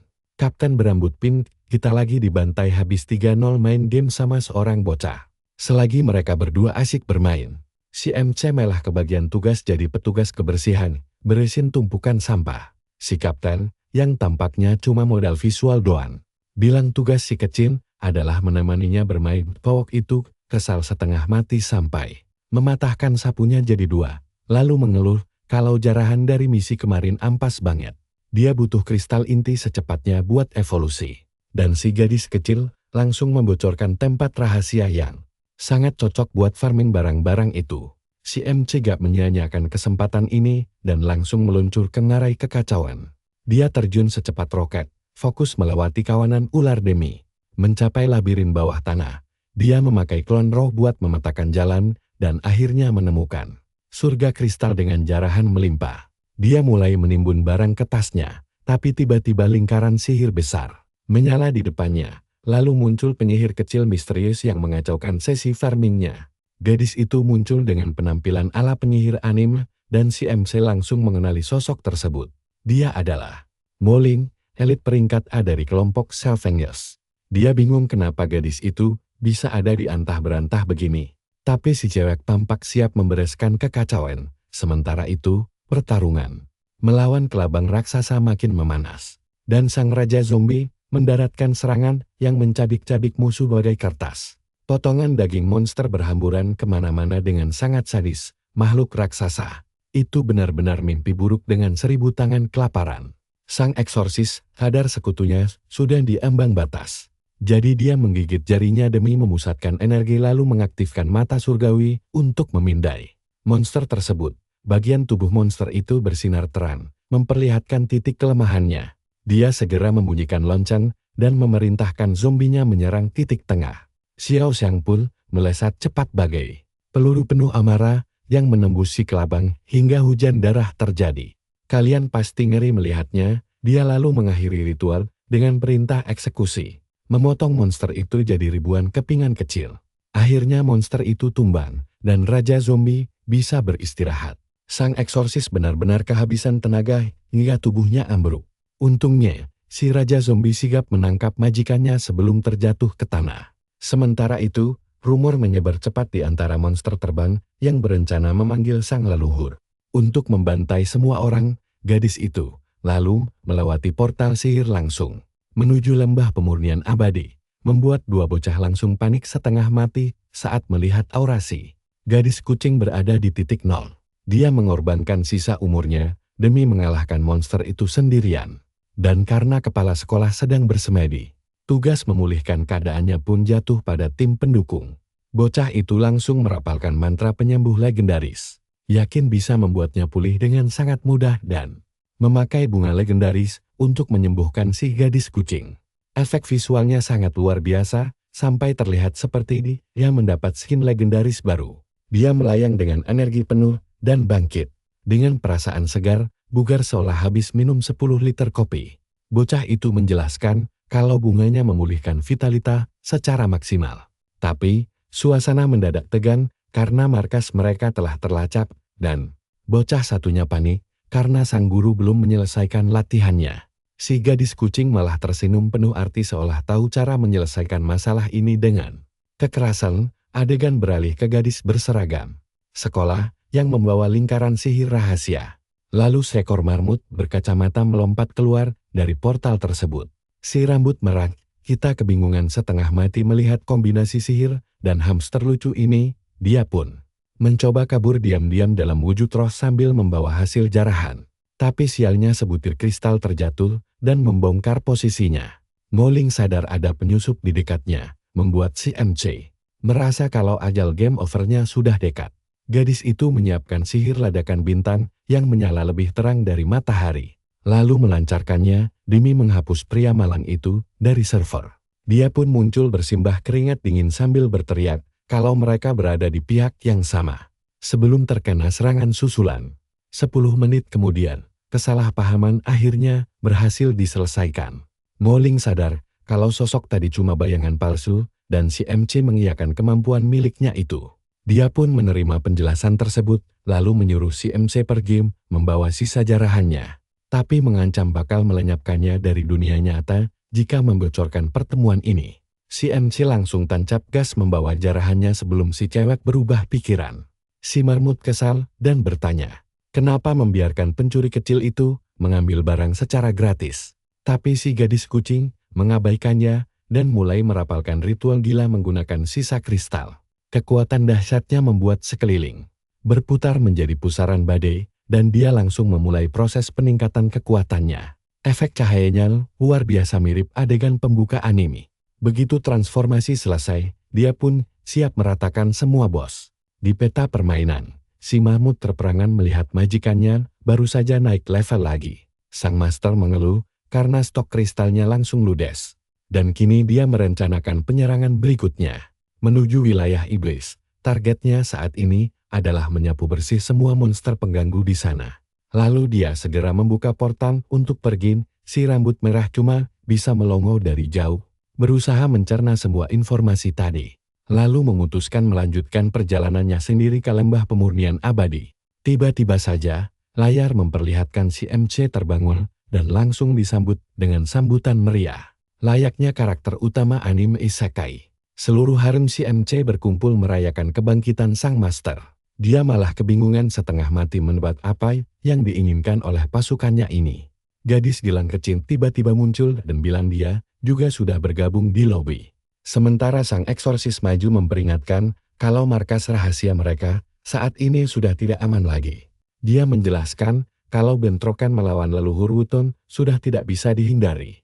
Lalu menunjukkan barang langka hasil jarahan untuk membantu evolusi. Rencana mereka sekarang adalah melatih si MC. Melalui latihan keras biar cepat naik level. Lin Yi mulai meramu jarahan tadi menjadi pil esensi, lalu menyerahkan barang legendaris itu. Dan percayalah, petualangan kita berikutnya bakal makin seru. Kalian harus tonton ini, petualangan gila karakter utama kita dimulai. Dia sadar tumpukan bus membuat perolehan X menjadi tidak masuk akal. Tiba-tiba, si cewek menjejalkan item itu ke tenggorokannya dan memperingatkan bahwa waktu hampir habis, jadi si bocah terpaksa menahannya. Kultivasi pun dimulai dan atmosfer ruang spiritualnya langsung mendidih. Sementara sang ilustrator memanfaatkan momen ini untuk menaikkan level cerita dengan menampilkan para waifu yang melayang di sekitarnya. Suhu panasnya sangat luar biasa sampai para gadis merasa dia akan segera meledak. Hingga akhirnya karakter utama berhasil menembus batas. Peningkatan pun sukses diselesaikan. Tiba-tiba saja, dari tempat yang tidak terduga, sebuah pedang raksasa muncul bersamaan dengan inti emasnya. Karakter utama sadar kekuatannya kini berada di tingkat yang sangat berbeda. Namun mendadak sesosok entitas emas muncul dan berkata bahwa murid-muridnya akhirnya berguna untuk sesuatu. Karakter utama mengenali sosok itu sebagai mantan ketua sekte surga dan bumi. Lalu menjadi sangat gembira karena mengira orang itu masih aktif di server ini. Tetapi sang roh segera memberitahunya kebenaran yang sesungguhnya. Dia sudah lama tiada dan yang tersisa hanyalah serpihan jiwa yang disimpan di dalam gelang. Dia menatap pemuda kita dengan senyum khas orang yang ingin melimpahkan tugas berat. Lalu berkata bahwa perkembangan anak ini telah melampaui semua ekspektasi. Sang guru memutuskan ini saatnya mengajari karakter utama jurus-jurus hebat yang curang. Lalu mulai mentransfer pengetahuan terlarang itu langsung ke pikirannya. Cahaya yang terpancar sangat terang hingga layar monitor rasanya mau jebol. Pemuda kita membuka matanya di dunia nyata dengan tatapan mata heterokromia yang sangat disukai. Setiap protagonis anime dan merasakan sekujur tubuhnya meluap-luap dengan energi setelah akhirnya berhasil membentuk jiwa yang baru lahir. Pasukan waifu bersorak gembira karena tenaga mereka juga pulih maksimal. Tetapi Ling Yi mengingatkan bahwa leluhur Wutong masih menjadi bos tingkat mustahil. Bocah kita hanya tersenyum tenang menyembunyikan kekuatan aslinya. Adegan beralih ke penjara bawah tanah Tulan di dunia lain. Tampak Moling muncul bersama marmut mistisnya yang siap bertempur. Si maskot memperingatkan bahwa pasukan tengkorak akan segera bangkit kembali. Moling berkata ini belum saat yang tepat. Lalu kilas balik memperlihatkan bahwa gadis kecil itu sudah membangkitkan kekuatan sihirnya. Sejak umur 5 tahun, dia masuk sendirian ke dunia aneh ini dan menghabiskan waktu 10 tahun melawan monster sendirian demi mencari ibunya. seorang penyihir hebat yang menghilang ke dalam portal. Gadis kita bersumpah tidak akan mati sebelum menemukannya. Namun bahaya berlipat ganda di setiap lantai dan pasukan tengkorak mulai bangkit kembali. Jumlah musuh sangat banyak hingga kepungan mereka menjadi mustahil ditahan. Moling tersenyum tipis seolah sudah menyiapkan perangkap, lalu menghindari hantaman keras yang hampir membuat marmutnya tewas.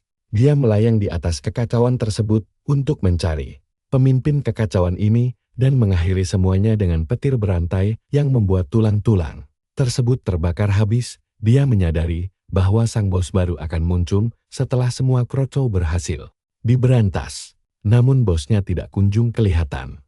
Tiba-tiba, tulang-tulang itu menyala hijau kembali dan pasukan tengkorak muncul lagi dengan peningkatan kecepatan yang luar biasa. Masalahnya, sekarang mereka kebal terhadap elemen petir dan pertempuran menjadi sangat sulit. Sekarang, perhatikan baik-baik. Inilah saatnya dia menguji kemampuan hebat barunya. Gadis itu memanggil kekuatan Dewi Es untuk memastikan bahwa tumpukan tulang ini tidak akan bisa mendekatinya. Dia melepaskan sihir es tingkat tinggi untuk membekukan seluruh area pertempuran dan mengubah musuh menjadi es batu. Potongan es tersebut kemudian berjatuhan dari langit dan hancur berkeping-keping di atas tanah. Si marmut langsung memanfaatkan situasi untuk mengumpulkan semua barang rampasan yang jatuh 2 kali lipat lebih banyak. Mo Xiaobi merasa penasaran dengan kristal ini dan mulai mencurigai karakter utama kita. Dia merasa pemuda itu menyembunyikan rahasia besar tentang cara dia mendapatkan begitu banyak barang, namun kegembiraan mereka tidak bertahan lama karena energi negatif mulai melonjak lagi. Tulang-tulang itu ternyata belum benar-benar hancur. Mereka berkumpul kembali untuk membentuk sesuatu yang jauh lebih mengerikan. Bos lantai akhirnya menampakkan diri dengan ukuran yang sangat luar biasa besar. Sambutlah sang raja tengkorak, mimpi buruk bagi semua pemain pemula. Monster tersebut langsung mengayunkan serangan mematikan untuk menghabisi gadis kita. Namun dia dengan sigap memunculkan pelindung emas untuk menahannya. Sayangnya, pertahanan itu mulai retak dan hantaman dahsyat tersebut melontarkan tubuh gadis malang itu hingga melayang seperti tanpa beban. Dia berhasil menyeimbangkan diri di udara dan langsung memikirkan langkah selanjutnya agar tidak langsung kalah. Gadis itu menghujani monster tersebut dengan seluruh kemampuannya tanpa ada hasil sama sekali. Masalah utamanya adalah bos ini kebal terhadap serangan sihir. Namun dia sama sekali tidak panik. Dia memutuskan untuk memanggil jiwa bos-bos yang pernah dia kalahkan sendirian dulu dan mengerahkan seluruh pasukannya untuk membalikkan keadaan. Moling memanggil semua anak buahnya untuk menghabisi musuh, dan mereka pun datang dengan kemarahan yang membara. Monster raksasa berbaju besi mendaratkan pukulan keras tepat di dada si tengkorak sementara Ratu Bunga melilit makhluk itu dengan tanaman berduri. Ini adalah serangan beruntun tanpa henti. Tetapi monster panggilan memiliki batas waktu dan gadis kita membutuhkan serangan pamungkas, jadi kalian pasti mengira dia bakal menyerah. Ternyata tidak. Dia justru menatap marmutnya dengan niat lain. Mengaktifkan kemampuan peningkatan peliharaan baru yang melepas aura api raksasa untuk menyelimuti si hewan kecil hingga makhluk itu menjadi mimpi buruk baru di peta ini. Hewan kecil itu berubah menjadi beruang roh bayangan raksasa. Lalu Moling memerintahkannya untuk menghancurkan segalanya selagi monster panggilan lain menahan si Raja Tengkorak, hingga membuatnya tidak bisa berkutik sama sekali. Bos itu hanya bisa berdiam menunggu nasib buruknya. Peliharaan kita pun melancarkan serangan dahsyat langsung ke arah target dan menghancurkan tubuh monster. Menjadi ribuan kepingan kecil, makhluk itu berubah menjadi tumpukan tulang yang hancur di tanah dan si beruang meraung merayakan kemenangan. Namun secara mengejutkan, sebuah tengkorak yang diselimuti api hijau mendadak muncul. Melayang di sana, membuat tim Moling sadar bahwa musuh bebuyutannya belum mati. Moling segera memperingatkan bahwa selama kepalanya masih utuh, makhluk itu akan terus bangkit kembali tanpa henti. Tiba-tiba saja, tengkorak itu bersinar terang lalu melepaskan tembakan energi yang mementalkan si beruang ke samping. Masalahnya, sang bos mulai menyerap sisa monster panggilan lainnya untuk menyatukan kembali tubuhnya dengan menggunakan kekuatan dari pasukan gadis itu sendiri. Ini benar-benar kecurangan terbesar sepanjang masa. Sekarang dia berubah menjadi sangat besar dengan tambahan kekuatan semua monster. Xiao Tu merasa geram, tetapi gadis itu menyuruhnya meminum ramuan untuk menahan monster tersebut selama 1 menit. Xiao Tu sadar bahwa tuannya akan mengeluarkan jurus rahasia yang luar biasa dan memintanya tenang. Karena dia bisa mengatasinya, dia langsung meneguk habis ramuan tersebut dan seketika ukuran tubuhnya membesar pesat. Beruang itu menerjang ke arah bos dan menghujani pukulan bertubi-tubi tanpa henti. Selagi peliharaannya menahan serangan mustahil itu, Moshi mulai mempersiapkan ritual untuk mantra kuno. Dia memusatkan semua energinya ke dalam kristal untuk memanggil Valkyrie, sosok kuat yang akan melenyapkan musuh sebelum tubuhnya kelelahan. Dia hanya punya waktu 10 detik untuk mendaratkan serangan mematikan dan langsung meluncur untuk menyerang selagi si beruang menahannya. Beruang kita terus menahan sang bos, namun matanya mendadak melebar karena kehabisan tenaga. Semuanya kembali seperti semula, dan si maskot berubah lagi menjadi marmut Our. Gadis kita kini melayang tanpa perlindungan di udara. Namun dia tetap nekat melancarkan tebasan pedangnya. Tengkorak raksasa itu berusaha bertahan, dan benturan kekuatan dahsyat membuat segalanya bergetar hebat. Tetapi bagian kepalanya berhasil lolos. Secara tipis, gadis kita terkejut setengah mati karena sang bos berhasil menghindar di detik terakhir, namun secara tiba-tiba, sekelebat bayangan biru melintas cepat dan langsung menghancurkan sisa-sisa tulang tengkorak yang sedang berusaha menyatukan diri kembali. Muling kebingungan setengah mati memikirkan bagaimana klon itu bisa ada di sana. Dan pemuda kita malah muncul sambil bertanya, apakah dia baik-baik saja. Sayangnya dia malah ditampar sambil diteriaki dengan berbagai makian di tengah tumpukan harta karun yang melimpah di tempat lain yang sangat jauh. Karakter utama yang asli menyadari situasi kini sedang kacau balau. Rencananya hanya meninggalkan klon untuk menyelidiki kristal yang jatuh. Tetapi klon itu membutuhkan sentuhan fisik untuk melewati pelindung Moling. Si rambut merah merasa sangat malu karena klonnya tidak sengaja membantu Mo Xiaobi dan menyentuh area yang tidak seharusnya, membuat dia takut dicap sebagai orang mesum. Sementara itu, pohon samsara tumbuh dengan kecepatan luar biasa, dan pemuda kita hanya bisa berdiri tertegun. Menatap betapa raksasanya tanaman tersebut, Li Yuli datang mendekat untuk memberikan laporannya. Dia menjelaskan bahwa pohon tersebut sebenarnya masih berupa tunas kecil, dan para murid lain telah menghabiskan hampir seluruh batu spiritual untuk membuat ramuan obat. Pasokan energi kini berada di batas maksimal, padahal bos gerbang kenaikan berikutnya masih terlalu kuat. Tapi kalian dan saya tahu kisah seru ini pasti akan berlanjut. Halo semuanya, hari ini kita bakal melihat aksi kocak si rambut merah yang tiba-tiba datang merusak suasana saat Li Yuli sedang bertanya ide gila, apalagi yang dipikirkan si idiot itu.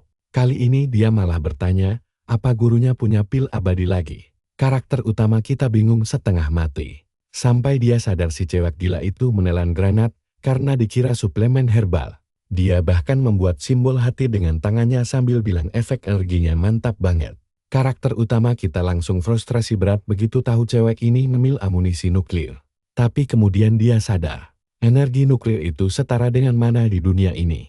Dia ingat kalau di gurun tempat tinggalnya dulu, sampah begini berserakan di mana-mana. Pohon itu dikelilingi granat, dan cowok kita tidak percaya. Ternyata tumpukan rongsokan ini bakal berguna juga. Si rambut merah langsung bersemangat mengumpulkan esensi api murni di tangannya. Lalu meledakkan semuanya ke langit. Efek ledakannya benar-benar luar biasa dahsyat. Energi nuklirnya mulai mengisi daya tanaman itu. Sementara itu di tempat jauh, An yang duduk di tahtanya mendengar rangekan para pelayan anehnya, yang gemetaran ketakutan saat mencoba menjelaskan keadaan. Mereka bilang kalau karakter utama kita punya sekutu. Tapi sang penguasa bayangan ogah mendengar alasan pecundang. Dia mengangkat tangan tengkoraknya, siap menghapus karakter non-pemain tidak berguna ini dari bumi. Mereka langsung tewas sebelum sempat menyelesaikan kalimatnya. An Ying muak dengan ketidakbecusan ini dan menyebut mereka sampah. Lalu mulai membentuk slime ungu menjadi sosok baru. Sebuah avatar menyeramkan muncul. Siap bertempur, si penjahat mengumumkan kalau dia sendiri yang akan turun tangan. Nah, disinilah cerita kita beralih ke laboratorium aneh tempat Dr. Su bertahan hidup dengan alat penunjang. Tiba-tiba, dia membuka mata dan sadar kalau reinkarnasinya berhasil. Sebuah bayangan misterius muncul dan berkata sudah lama menunggunya bangun. Tapi situasi di dekat pohon justru berubah menjadi sangat kacau. Kabut hitam menelan segalanya dan membuat Towo kita terkejut setengah mati dengan apa yang dia temukan di depannya. Muncul sebuah replika aneh dari pohon nuklir legendaris tersebut. Buah-buah berbentuk otak disanam mulai bergetar hebat. Satu buah meledak, membuat para gadis tidak sempat bereaksi saat bayangan melesat cepat. Tapi karakter utama kita dengan sigap melempar tali energi. Dia menangkap makhluk pelarian itu. Ternyata itu adalah monster kayu berwajah seram yang langsung dipegang untuk diperiksa nilainya. Liuya kemudian memeriksa barang jatuhan tersebut dan memberikan analisisnya. Katanya benda ini bahkan tidak bisa disebut harta karun. Baginya ini cuma roh pohon berenergi aneh. Legenda menyebut buah ini butuh berabad-abad untuk matang dan biasanya menghasilkan pil langka atau keturunan binatang legendaris. Tapi setiap 100 tahun sekali, roh jenius berwujud manusia lahir dengan potensi tumbuh tanpa batas. Sayangnya, makhluk yang ditangkap Towo kita ini tampak sangat bodoh. Si rambut merah menduga energi nuklir berlebih membuatnya cacat sejak lahir. Dia lalu memanggil bocah bernama Baichao untuk berkomunikasi dengan tumbuhan itu. Dan si anak kecil langsung datang bersiap. Dia langsung mengaktifkan kemampuannya berbicara dengan tanaman dan terkejut melihat kebenarannya. Monster jelek tadi hanyalah samaran untuk menakuti musuh.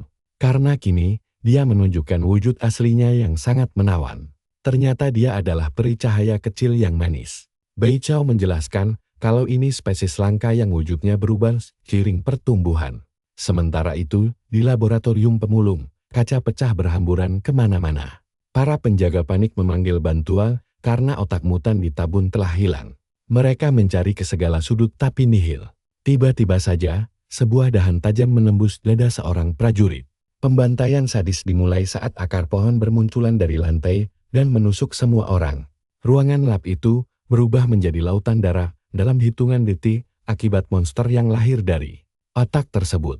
Dr. Guo memberitahu si rambut merah kalau buah pohon nuklir akhirnya menetas. Orang gila itu tertegun dan saat mendongak, dia langsung berhadapan langsung dengan mimpi buruk baru laboratorium. Kembali ke dukun dari neraka yang sedang mencari keberadaan karakter utama kita. Seseorang nekat melemparkan pedang besar padanya. Tapi monster itu diam saja membiarkan logam tajam lewat di pipinya. Dia bahkan mengejek dengan nada sombong. Tapi tubuhnya justru terbelah dua sebelum tawa menjengkelkan itu selesai. Namun, makhluk mengerikan itu langsung menyembuhkan dirinya sendiri dalam sekejap. Bahkan dia membelah diri menjadi dua, agar pertempuran semakin rumit.